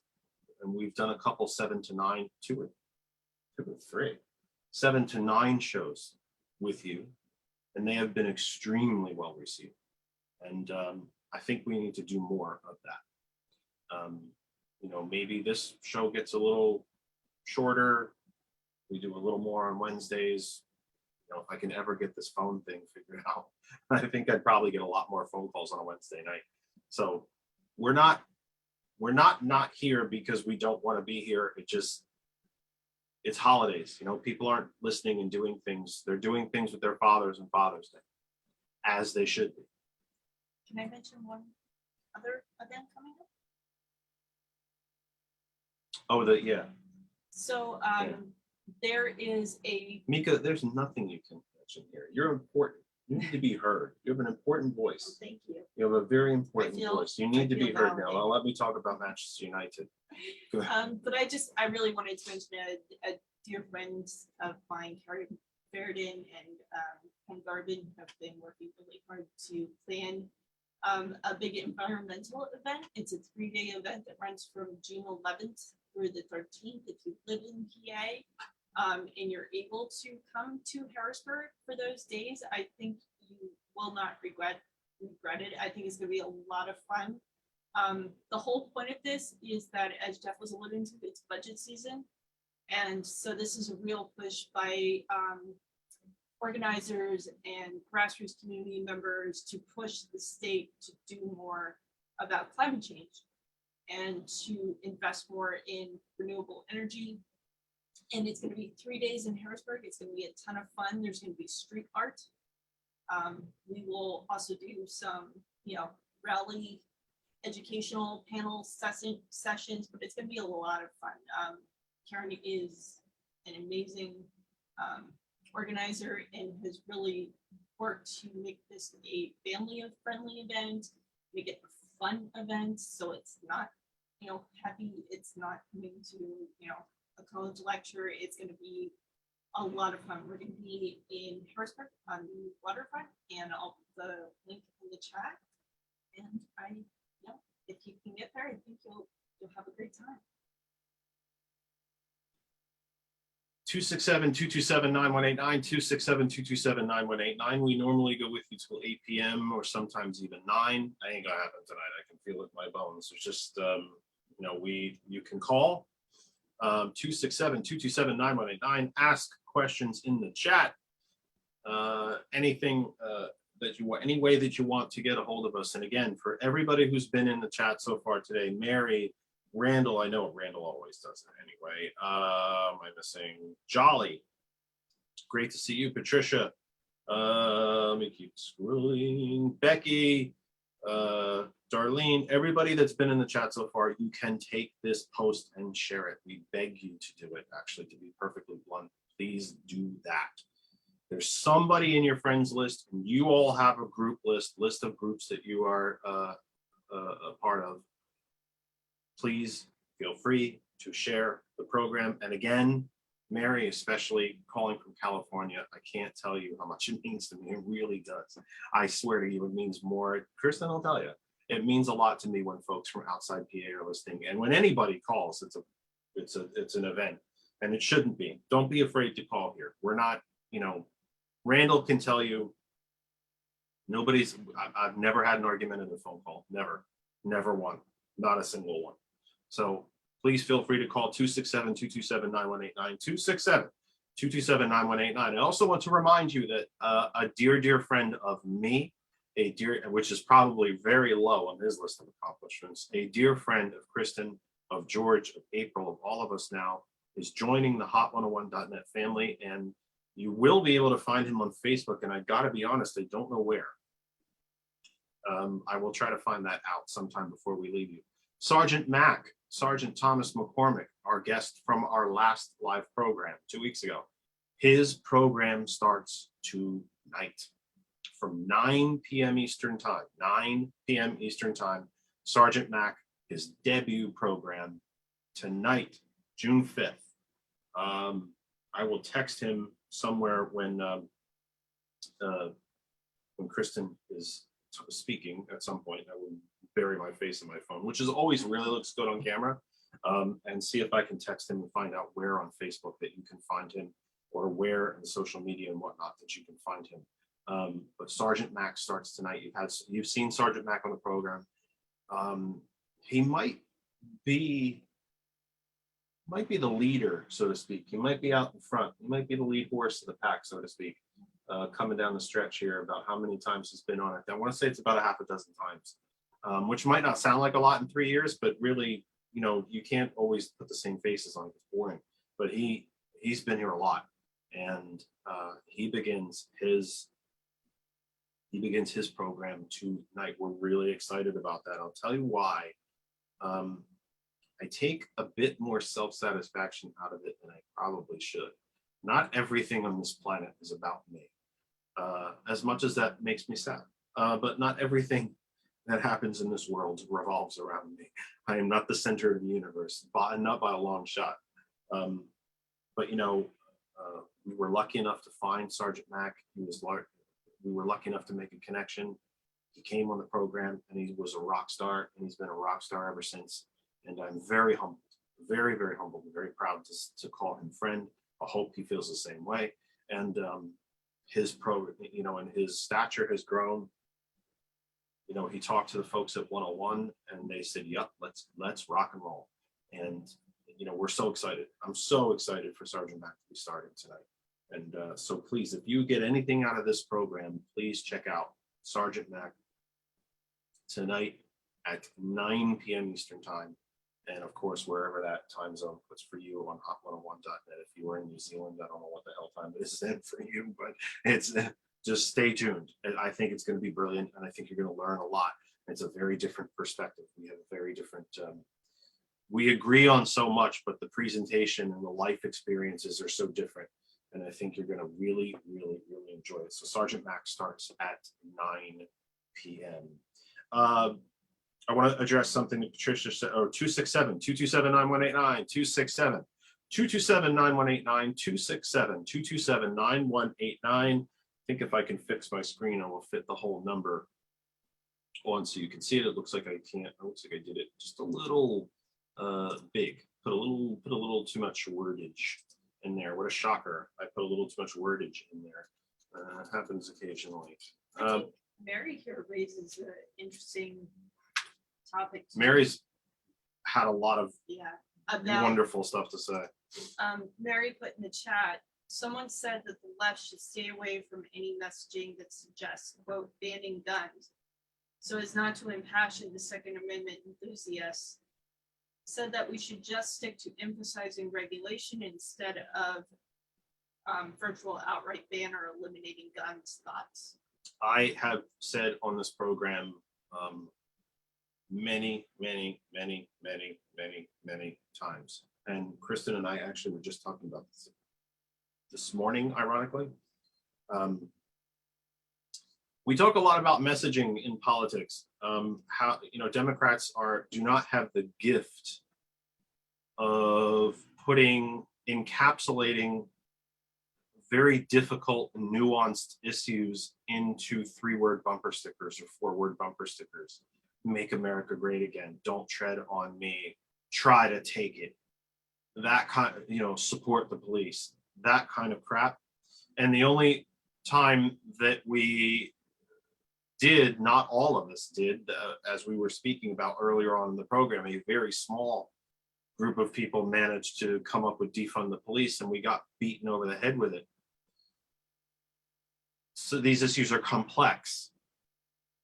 They are very much in the gray areas. They are not black or white, up or down, grass or sky, you know, wet or dry. They are not these kind of issues. But this one, I think we can. And it is not it's not a term, it's a term I like to use. Sadly, it doesn't seem to have caught fire, which I guess maybe is humbling and puts me back in my place.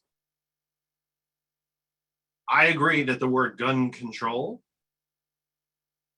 is enough to inflame a lot of people. Assault weapons ban, which is what it's going to have to be. It's hard to rename assault weapon ban legislation and name it something pretty. But, you know, unlike the Republicans will usually, you know, they'll name a piece of legislation for exactly the opposite of what it's meant to do. You know, the $2 trillion Trump tax cut was like the American Reinvestment Plan or some weird crap like that.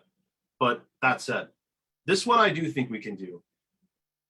I'm sure I'm not the only one that ever came up with it. It's a big country. I'm sure somebody else said it. I like to refer to it all as weapons safety protections. These are weapons. Guns almost makes it sound like a toy or something not as deadly. It's a weapon. It's a weapon. It kills. Guns are designed for nothing. There's something very, very pure about guns when you think about it. Knives can be used in a kitchen. They can whittle wood. You could even use the end of it for a screwdriver if you needed to. Guns are designed for a very, very simple thing: to kill. Someone else might say, well, it's designed for protection. Yeah, by killing someone else.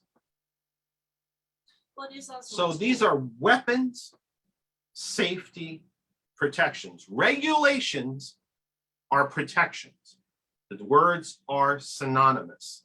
Regulations are not oppressive. They are protections. It's regulations that keeps the beef you eat from killing you. It's regulations that keeps the airbag, that put the airbag in your car. They're protections. These are weapons, safety, protections. I think there's also, finally, as more everyday gun owners come out in support of some of these provisions, I think the conversation is changing. Because one of the talking points that I have heard this time that I think is the most effective is, why should any 18-year-old be able to have a gun that is more powerful and more lethal than what we gave soldiers in Vietnam? Because the narrative that the NRA has often liked to spin is these guns need to be legal because there's so many of them out there, and because there are a lot of, individuals who are in the military who used an M16 and come home and want access to a weapon that is similar to what they had in military service. I think that is becoming far less credible as a talking point when you consider how quickly these guns have evolved in lethality, to the point that these poor parents had to identify their kids by DNA because they weren't even recognizable. You get shot with a handgun, that is not typically the case. This gun is designed to just basically turn flesh into mush. You wouldn't go out hunting with an AR-15. My mom's, watching the show. Her dad was a farmer, a dairy farmer, hunter. They didn't have necessarily a ton of money when they were growing up. They hunted to put food on the table. They trapped to put food on the table. When we put these laws in place that individuals could buy long guns at 18, we were thinking about a 22, we were thinking about a shotgun, we weren't thinking about an AR-15 because nobody goes out to hunt a deer with an AR-15. If you can't get access to a handgun until you're 21, if you can't rent a car, if you can't get a drink in a bar, why should any 18-year-old kid have access to an AR-15? Why should any civilian have the ability to outgun the police? I mean, as much as people have taken shots at the police in Uvalde for not going in, you put yourselves in the shoes of an officer, because that disparity in firepower, a really highly trained law enforcement officer with a handgun matched with somebody who is untrained with an AR-15 with an extended magazine, that's about even. I thought, well, several people have made this point. I think Senator Murphy did. I think, wasn't it Representative Dean that mentioned this morning? I think it was. The president has made this case. The argument, why can an 18-year-old buy an AR-15? And we should change that, but he can join the military and use it. But the Or use military it. But the military has, controls when it's you so carry- simple. They have, well, exactly. You don't get a weapon. And you don't get to You don't carry get a it weapon on your wherever you first want. day and you don't carry it around with you. Yeah. You also, you are trained to use it. You are supervised to use it. There are you have to account for every single round given to you. Yeah. Every individual single round. My father was in the military for 37 years. My brother for over 25. Every round given to you has to be accounted for. Yes, you're right. At 18, my father lied when he was 16 to get into the military. Yes, at 18, you can join the military and you can carry and use and learn how to operate some of the most lethal weapons of war on the planet. But there's an entire infrastructure around you of training, of superior officers, of fellow soldiers, and all of it. Why on earth should an 18-year-old be able to walk into a Walmart? Well, they don't sell them anymore. Walmart stopped. But whatever, But they sell Joe's the Gun accessories. Shop, and buy the most deadly non-military weapon you can get your hands on. President Biden said it in his speech. When the mob wars of the 20s were breaking out, the federal government banned machine guns. They're still banned. And it works. And holy shit, everybody kept voting. And there were political parties. And the Constitution was not suspended. But you just hit on one that I wish Democrats would make the argument more often, because the argument from the NRA is don't ban these weapons because banning them is ineffective. It won't work. Well, we banned machine guns, and guess what? It worked. You can still transfer a machine gun if you had it before 1986 to a close family member, but it has to be approved. The transfer has to be approved by ATF. So when's the last time you heard of a shooting involving a machine gun? Because doesn't they're happen. banned. Because they're banned. The only time you even see one is in a movie. Yeah. And that's a prop. And it also kind of, the last point I would make is this whole self-defense argument, if you want to own a firearm for personal defense, you can. God love you. But my grandpa was an ATF agent. He trained for hours and had to log a certain number of hours at the shooting range every week. If he discharged his service revolver, he had to fill out a pile of paperwork and account for every shot that he fired. And then there had to be an investigation. My uncle was a Philly police officer before he moved to New Mexico. He went through a ton of training. The idea that you're going to purchase a firearm and log a few hours at the shooting range, you know, standing in front of a two-dimensional target that doesn't move, and then in the heat of the moment, you're going to suddenly be RoboCop is ridiculous. It's actually kind of insulting to law enforcement, to the people who are highly trained and highly skilled to do that job, who spent hours and hours learning to slow down their breathing and to calm their emotions so that they can make that decision about whether or not to discharge their firearm. The average civilian does not have that level of training. Law enforcement is trained to do that. And they should be able to do that job. Civilians having a firearm in situations like that just makes the job of law enforcement harder. That's my personal opinion. So I got a hold of Mac. 101.net, hot101.net. He begins at 9 p.m. Currently not a Facebook setup, but we can. I might chat with him after we get done here. But he's excited. I sense a tiny bit of nervousness. But I think he's getting there. He's like, oh my God, what do I need to do tonight? You need to do a show tonight. That's what you need to do. Are you gonna pop in? No. He's got it. No. I don't need to be traipsing all over his show. He's got his own show to do. So he'll find that. But let me see what else. Oh, I'm sorry, Patricia. I was going to talk to you about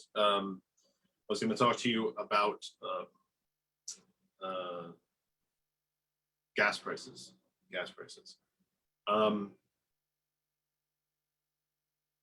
I would like to offer you, for what it's worth, some effective pushback. I'll offer everybody, not just Patricia. Wow, is it getting hot in here? Holy cow, is it hot in here? Ready to go back to Oh, I'm ready. You know what? That's not the worst idea in the world, is it? oh, it's so Not when it's open till 9. No, it's not the worst idea in the world. Although I am starving. well, That's why we're going to wrap up soon, because I'd like to eat today. there is a And group we have down an 8 there. o'clock. Well, we have an 8 o'clock as well. Somewhat important. I can take an 8 o'clock poolside. Well, it is summer. All right, that's it. Sorry, folks, I'm losing it here. It's a weird show. Can we just be honest? When all the plans fall apart, my brain tends to just it tends to just kind of disconnect a little. I had non-sequiturs to your. So whatever. That said, let's do this. All right, Patricia, gas prices. I want to offer this to all of you because we've been talking about this, Kristen and I. We talk a lot, actually, when we see each other. Too We see much. each other a whopping, you know, We talk about politics. we too do much. talk about politics too much. We were talking about this not too long. Well, I mean, when we see each other, for two people to live together, I think how much time do we see each other when we're actually awake? Lately, Not Wait, too much. yeah, we were joking about this at work because yeah, Right. buses are even worse. Here we go. I'd like to talk about gas prices very quickly because listen, I'm doing it too. I paid, $5, $4.99.9 at Wawa on Friday. I want to say Friday. And then of course used almost a half a tank of gas on Saturday to work. Funny how, work doesn't cover you for that. There's a couple of factors going on here. Because people are legitimately worried about gas prices, but the blame, as usual, is going in the wrong place.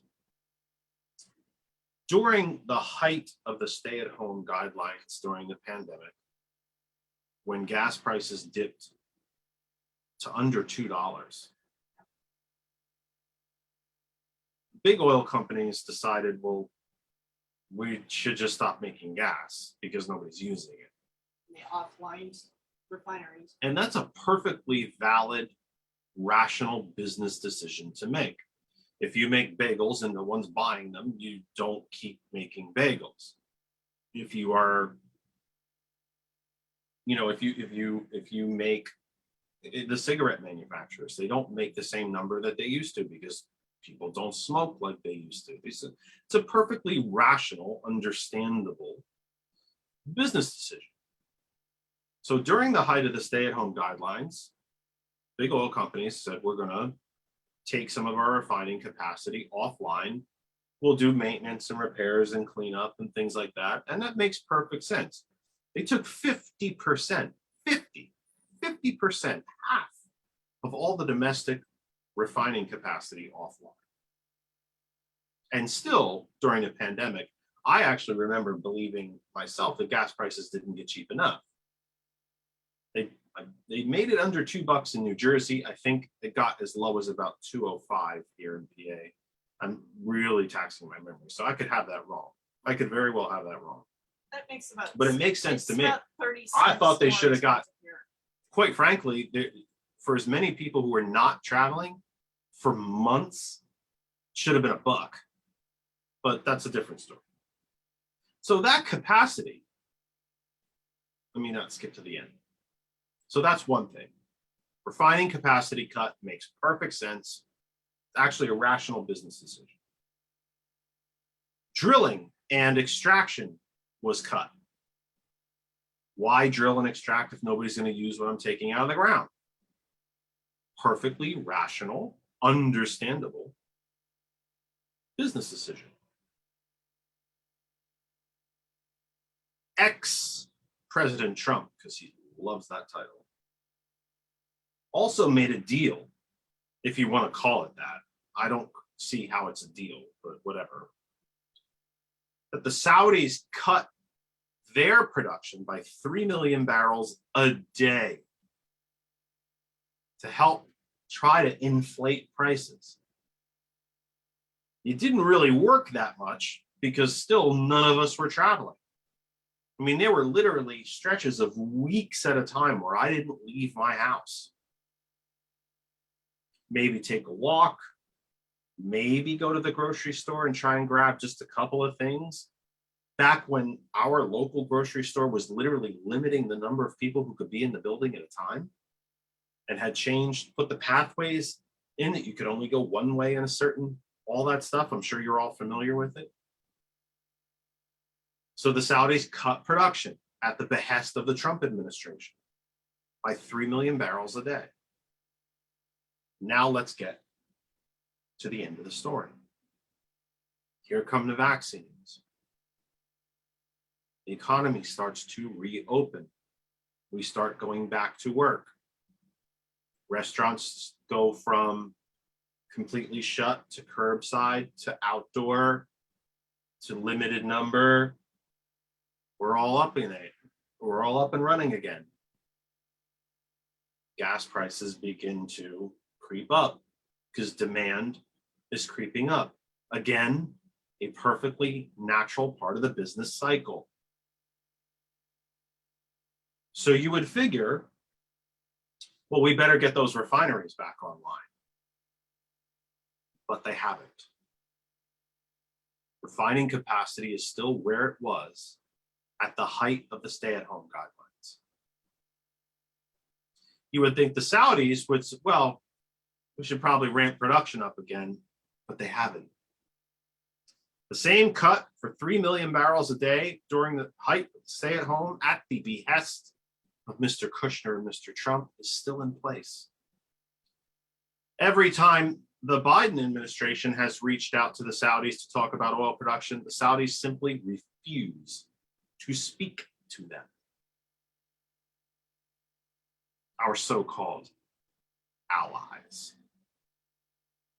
refusing to speak to the American president.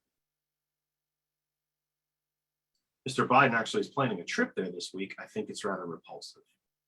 Have to go to the Saudis and beg them for anything makes me ill. Makes me ill. I don't too. think even a Republican president should be doing it. Here's the idea. So there's that. So that 3 million barrels does not come back either. Domestic production has increased. But toward the tail end of the Obama administration, something that I screamed about and that some folks fought against, not enough, when the exportation of petroleum products was once again legalized, it was illegal from the Nixon administration. Republican, remember? That we could not, it was illegal to export fossil fuel products outside of the United States. If you drilled for oil here, it had to stay here. We're still exporting oil, gasoline, natural gas, coal, all of it. But now we're just talking about gasoline. We export gasoline. It's $5, $6, $7, $8 a gallon, depending on where you go, but we're exporting it. And now the president has to go to Saudi Arabia to beg them to pump more so we can import it. How about we stop exporting and use what we have here? If we did that, the math has already been done, could probably drop it down to about $3 a gallon. I think $3 a gallon is entirely too much money, considering that the United States subsidizes the fossil fuel industry to the tune of $800 billion. You know what gas really should cost you? Probably about 50 cents. The 28 largest fossil fuel companies on the planet for the first quarter of 2022 recorded net profits of over $100 billion. This is a fake crisis. This is a crisis of capitalism. This is a crisis of a lack of regulation. This is an artificially played with and inflated market to extract money from you. I think it also, this kind of dovetails with what I've been working on at my day job, which is the proposed natural gas to gasoline refinery in Luzerne County. And I think that it hits on something that I was not really aware of, and I don't think that most people are aware of, about the petroleum industry and the natural gas industry. I think the public's general perception is we pull these fossil fuels out of the ground for fuel. The reality is a lot of that exported gas, yes, some of it is being exported for fuel. Some of it is also being used in the petrochemical industry to make fertilizer, to make plastic.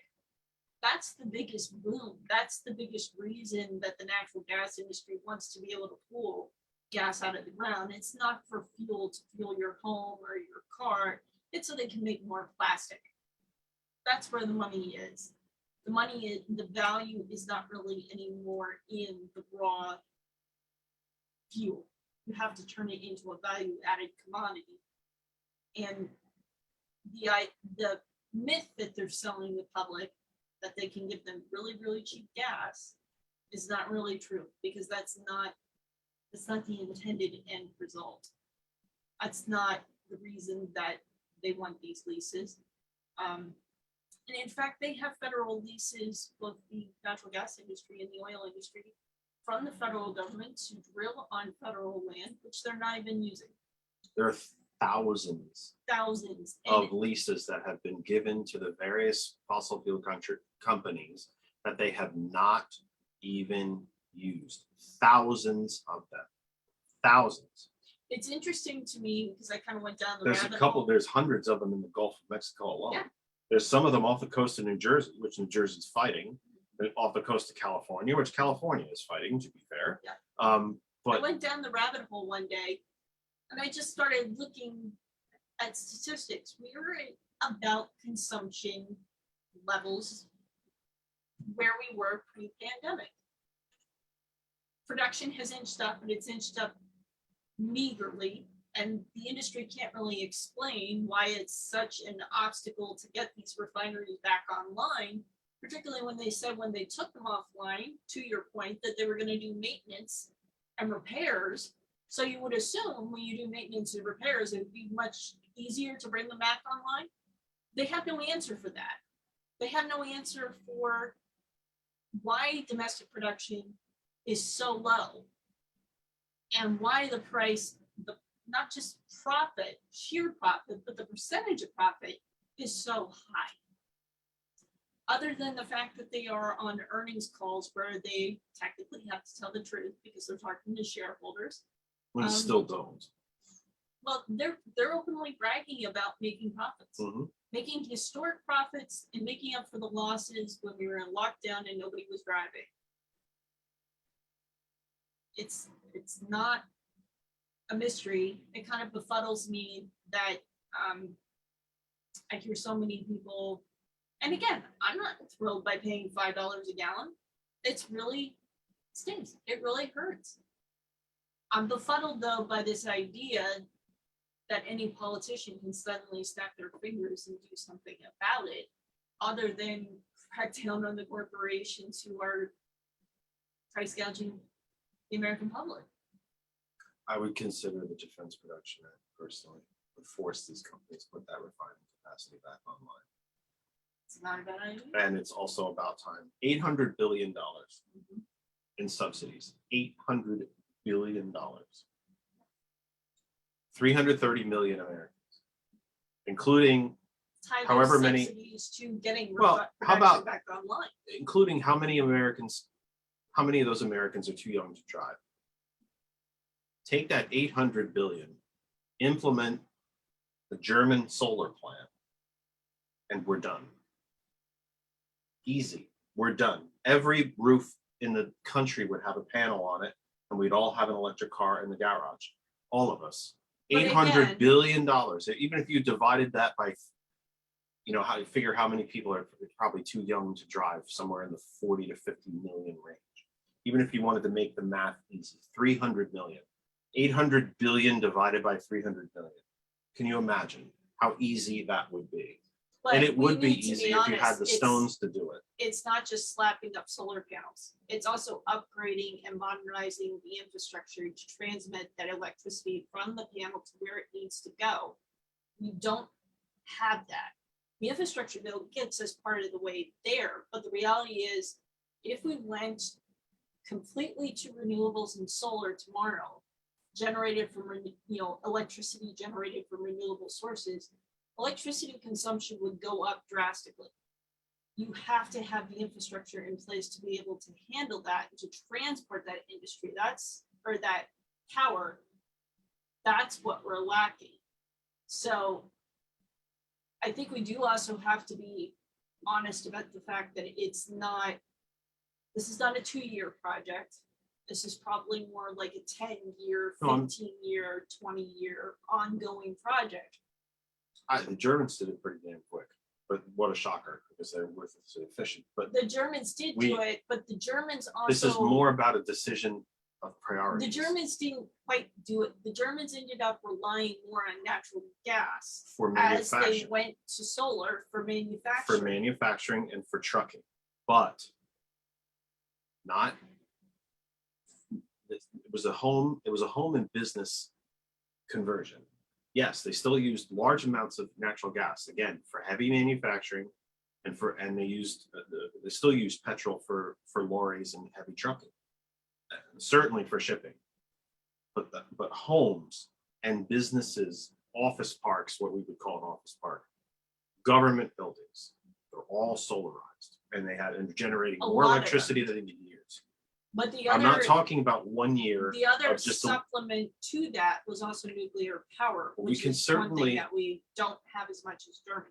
You can't, Republicans cannot bitch about deficits and spending when you hand $800 billion over to the fossil fuel industry and you're still paying $7, $8. Again, there's some place in this country, in California, where they're paying $8 a gallon for regular. Super is now over 10. Diesel, anybody see the cost of diesel? Here's the ironic thing about diesel. It's not refined. It's home heating oil. It's the same damn thing. But for some reason, that's $8 a gallon. The unrefined, the quicker thing to pump and take to market is somehow so much more expensive. Oh, well, because we don't make as much because it's not in demand. It's a manipulation of the market, people. It's a manipulation of the market. Patricia mentioned in the chat that, we're giving away facts and the other side doesn't listen to facts. No, Republicans, especially elected office holders and people who are in the party structure, no, they don't listen to facts because the facts don't support a damn thing that they do or support. These are conversations that we have to have with our friends and our neighbors. You don't want to talk about guns? Fine, don't. But everybody can complain about gas prices. Did you know, Mr. and Mrs. Neighbor, crazy Uncle Larry at Thanksgiving, did you know that refining capacity is still where it was, during the height of the stay-at-home guidelines, when we literally were going nowhere, when you didn't see a car on the road for an entire, you could sit out on the street for days on end and not see a car go by that wasn't a police officer or a fire or EMS. I will say to Patricia's point, yes, voters don't respond to a boatload of facts, but what is going to move the conversation here is cornering elected officials and putting them on the spot, which I've not seen the media do effectively about things like that. What have you done to get refineries back online? And when they just get to say, oh my God, gas went up again, I can't believe Biden's not fixing this, and they act like they don't have a dog in the fight, like they don't have any power, that's a bit of a cop-out. And it's a bit of a failure of journalists. They should be holding their feet to the fire. They could hold hearings. You could drag these people up to Capitol Hill. They did, and he met with the oil executives too, and nothing got done. But again, take the money. Exactly. We're not fine. You guys want to keep doing this? Fine. No more. Here goes your tax breaks. Yeah. Here goes your stuff. Done. We're all done now. Sorry. We're And not even tired. handed over, and not even necessarily handed to green energy, although I would. Could you imagine if we subsidized green energy at $800 billion a year? We'd have a clean grid probably within 10 years. That said, Tie the even if you don't want to funding take it from to them, then actual okay, benefit. we're all done now. You want to manipulate the market? Fine. Figure out how to survive with all this free tax money. You could figure that out. Go for that. Try that. Half of them would fold. I have yet to see one elected official in either party really push back on Exxon and the recent revelation about the climate research that they were doing back in the 70s. They were hiring. It actually goes back highly- before that, the Exxon. Yes, Well, but they're the- not Exxon, well, they were Esso back then, but but Esso the started full program really late kind of took off 50s. in the Yep, it goes 70s. back to the late 50s. But they were hiring just remarkably talented people who were doing research and who were proving that we had a problem and we needed to do something to fix it. And they just completely buried it. They completely buried it. They lied to the public in the same way that the tobacco industry lied to the public. And I've yet to hear one member of Congress really raise any ire about that. It is 7:30, and I think we are going to say goodnight to you. Kristen and I have another meeting at 8. We have not eaten dinner, and somebody wants to go back. And I don't know how we're going to fit all that in. I'm a little bit full. I don't know how we're fitting all that in. I'm actually quite hungry. We'll figure something out. But here's the deal. We will be back with you next week. Again, our scheduled guest is Nick Presley from the Pennsylvania Center for Budget and Policy, talking about the Commonwealth budget. That's scheduled, he said, because we had scheduled tonight too, and things happen. Life happens. So I present that to you as our scheduled guest for next week. I do not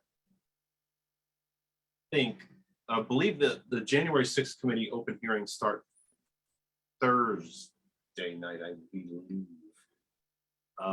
I don't currently see a reason to be with you on Wednesday, but if something else happens or we decide that we get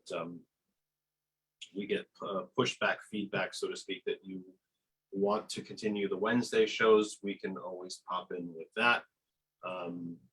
That one's a really hard one with the way I work. I mean, it is not unusual for me now to do 20 hours on a Friday. Is really not out of the ordinary. So Wednesday hopefully will be a little more normal. Perhaps we can visit you on Wednesday. Of course, you can always find us on Facebook and find our show announcements. They go out to everywhere that we share the show. Those show announcements can be found on Twitter and at That Kennedy Talk. I also put them on the LinkedIn. So, I mean, we're out there. You can find us. You know where to find us. You know where we are. But we do plan in every way, shape, and form to be with you again next Sunday from 5 p.m. with Nick Presley.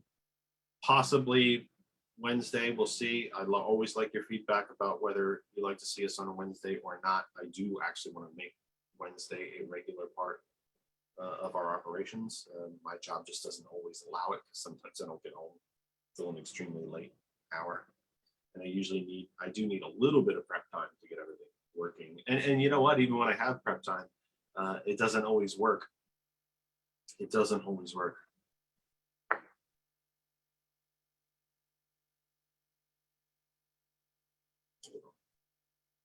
Okay. As I was saying, it doesn't always work. Go ahead. Hi, Randall. I'll give you another shot because you're a good man. Oh, okay. He's talking to me after something, so because I got you turned off, so we don't cross with the time delay. Right.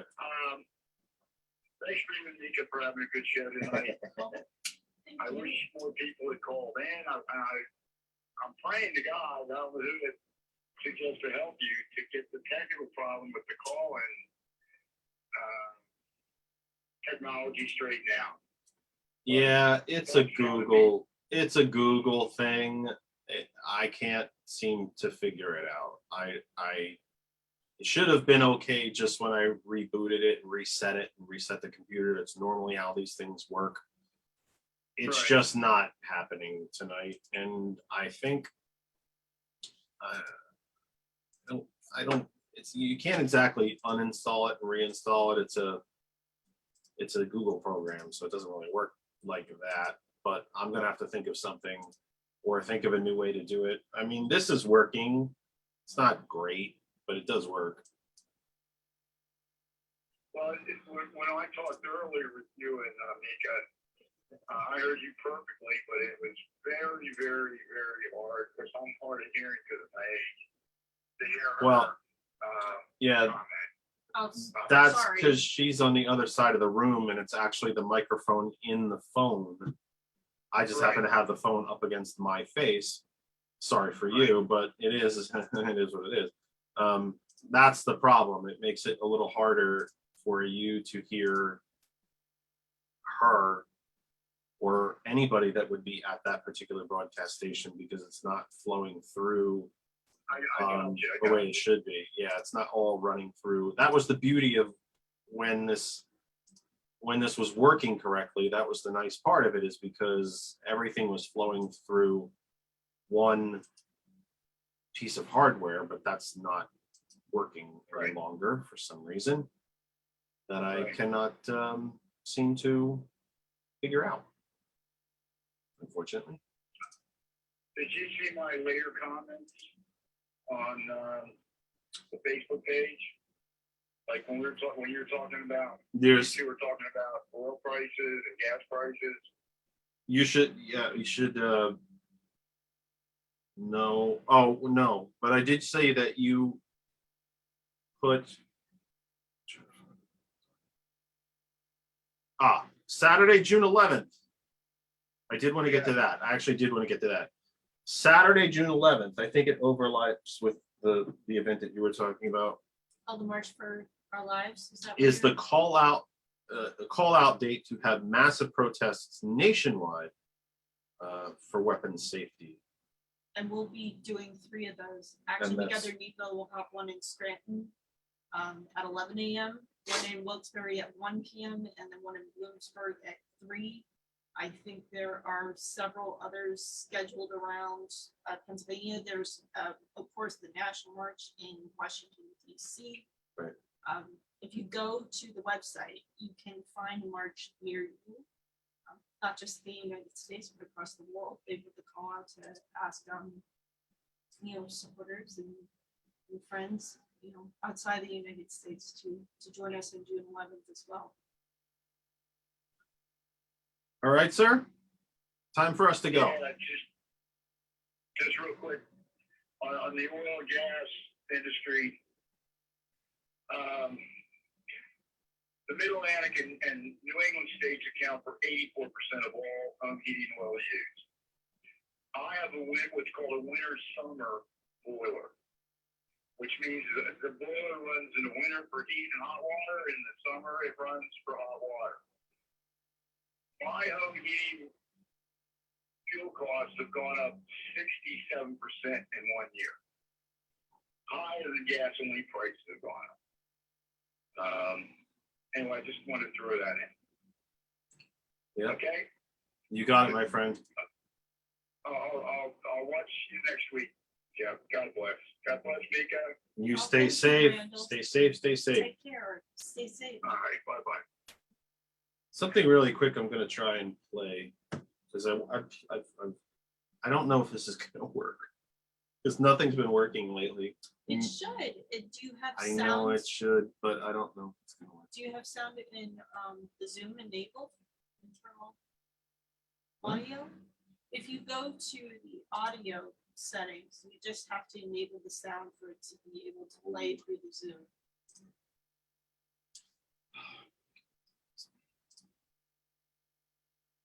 Doing audio. What am I doing now? I think it's Is called it like, audio? Is it an audio? You said? yeah, it's enabling it. I forget exactly what it's called, but Show in meeting option to enable original sound. yes, I think that's it. Do you have any idea what I'm trying to do? Yeah, you're trying to play a video, I right? sure am. It's just if you don't do that, and you play the video, they'll see the video, but they won't have the sound. I'm not doing that. I'm just trying to play the sound.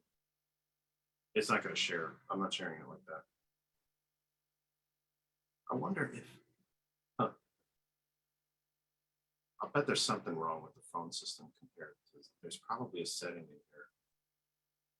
in here. Yeah, there's probably a setting in here that I goofed up on. Let's see if this works because it's just something that I've always wanted to play. I won't play the entire thing. I just want to play the key 37 seconds. We will see if this works.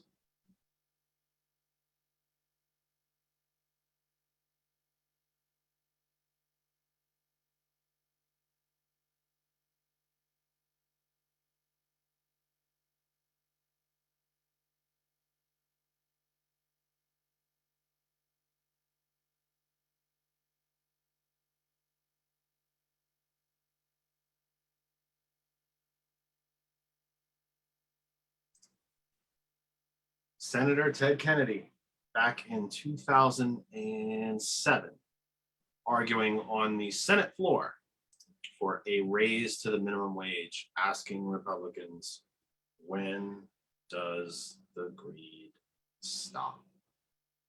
This is a narrative that has been pushed on us since the Reagan Revolution that greed is good, greed is okay. It is not. It is not. There's nothing wrong. The example I always use is actually Steve Jobs. I know that some people have quite the negative attitude toward Apple. But I always use the example of Steve Jobs because he created technologies that we did not even know we needed. Genuinely original types of technology. He made, even though you may have a different kind of computer in your home, it was Apple that put computers in people's homes. When he passed away, they were quite literally cleaning out one of his garages and found a prototype iPhone from the 80s. From the 80s, he had a prototype iPhone. He deserved the money he made. But you cross the line when you take that money and then you manipulate the market with it. When you buy politicians to change the law to allow you to get away with anything. That's when it's different.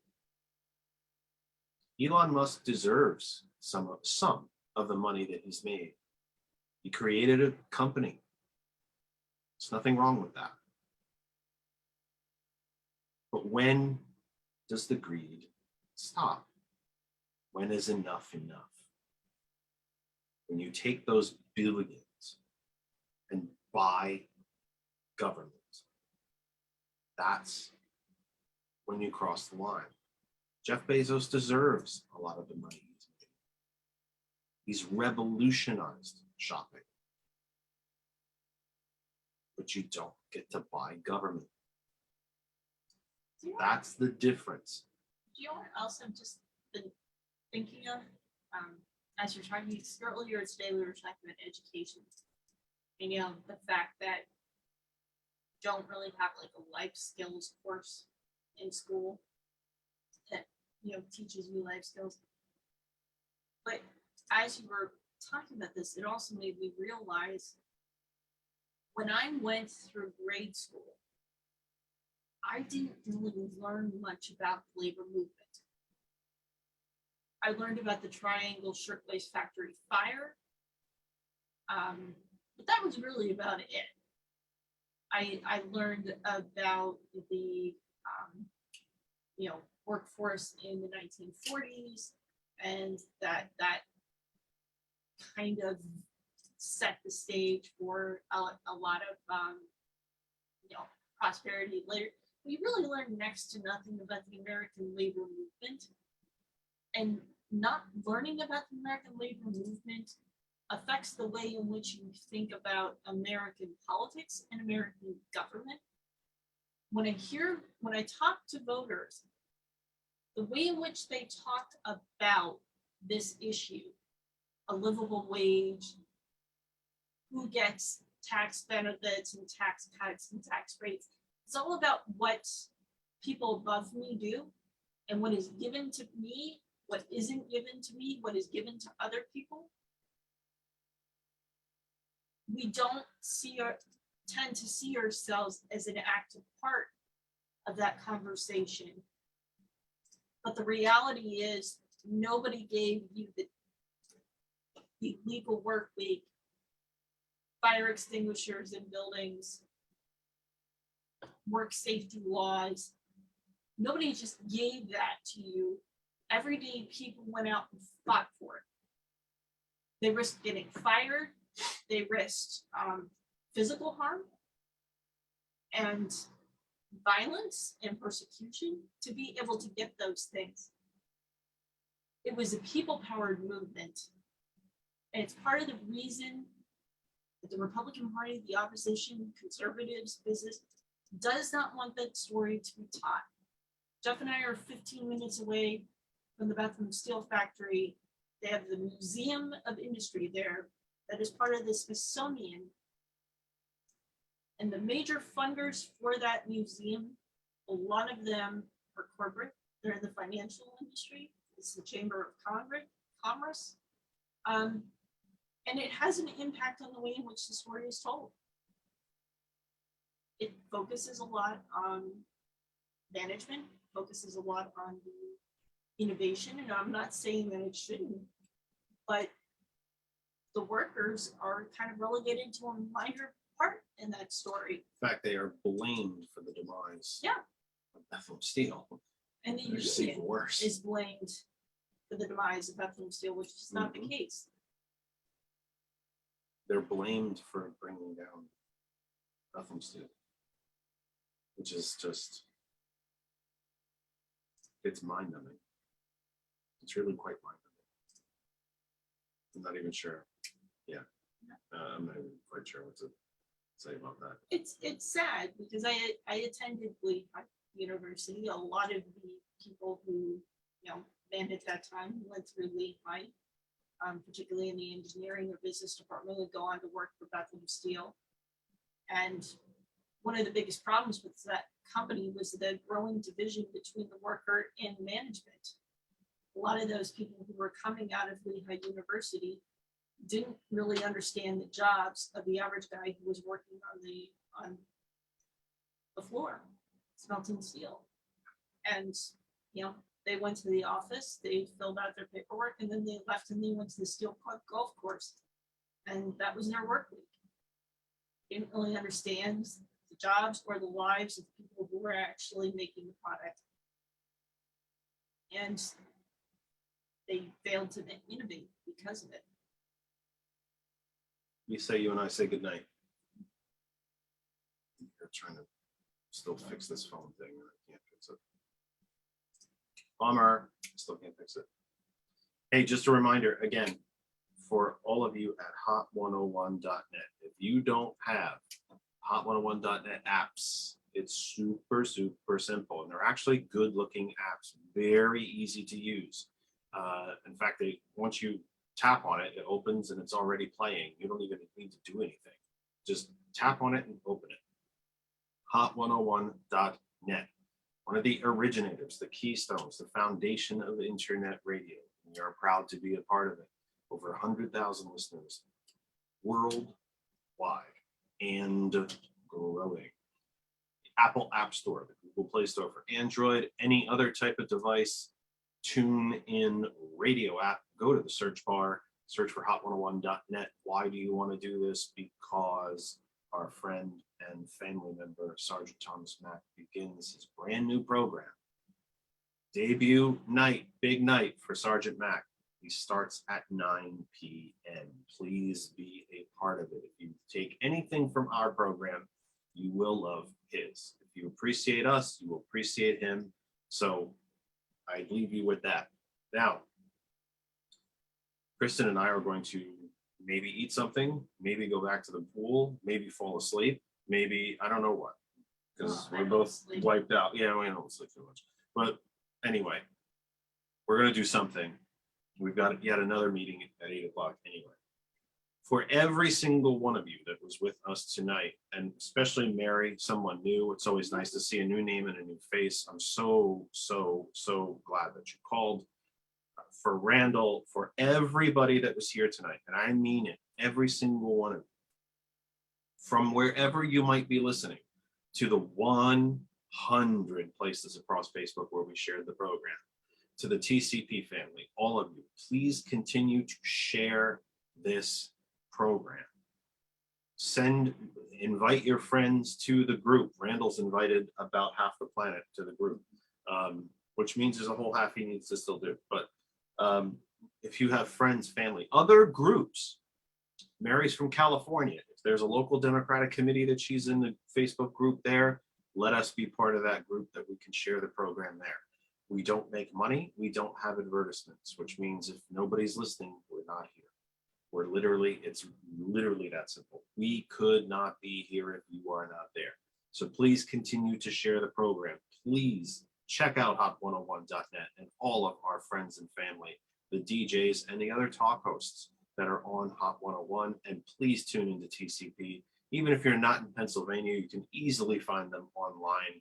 You know, it's one of the wonderful things about online in this is that we can always, you can always find something. And again, just because TCP is located, based in Pennsylvania, it doesn't mean that the issues that we have here are not the issues you have here. We're one big family. Mr. Reagan and Mrs. Thatcher tried to tell us that we're not a society, that we are not a community. They lied to you. We are. We are all part of this global community, our national community. We are. What happens to us affects you. What happens to you affects us. So please check out all of our broadcast partners and just check it out. We appreciate it. And we hope that you'll be with us again next week. We will be live with Nick Presley, 5 p.m. Eastern time. And I think, again, not sure what's happening Wednesday yet, but we know we will be back with you next Sunday evening at 5 p.m. You can always reach me during the week too. The group is always there. That other side of information. We're posting articles each and every day, and not just about politics. Some are about crime and justice, a lot about environment, science, astronomy, animal advocacy. There's a lot of different things there. So that, I think, will do it for us, for George and Lynn, for April, for DJ Lex, DJ Earl, for Marquise, Whitney, Andrew, the Taekwon, the entire family at TCP, and for my much, much better half off to my right. She's on my right. She's to the right of me. Which is hilarious. You are. You're to the right. I'm just kidding. She's just physically to the right of me. Anyway, for Kristen, I am Jeff Kennedy, and we appreciate every single one of you. Until next week, please, please, please, please take care of yourselves and each other. We'll see you next week.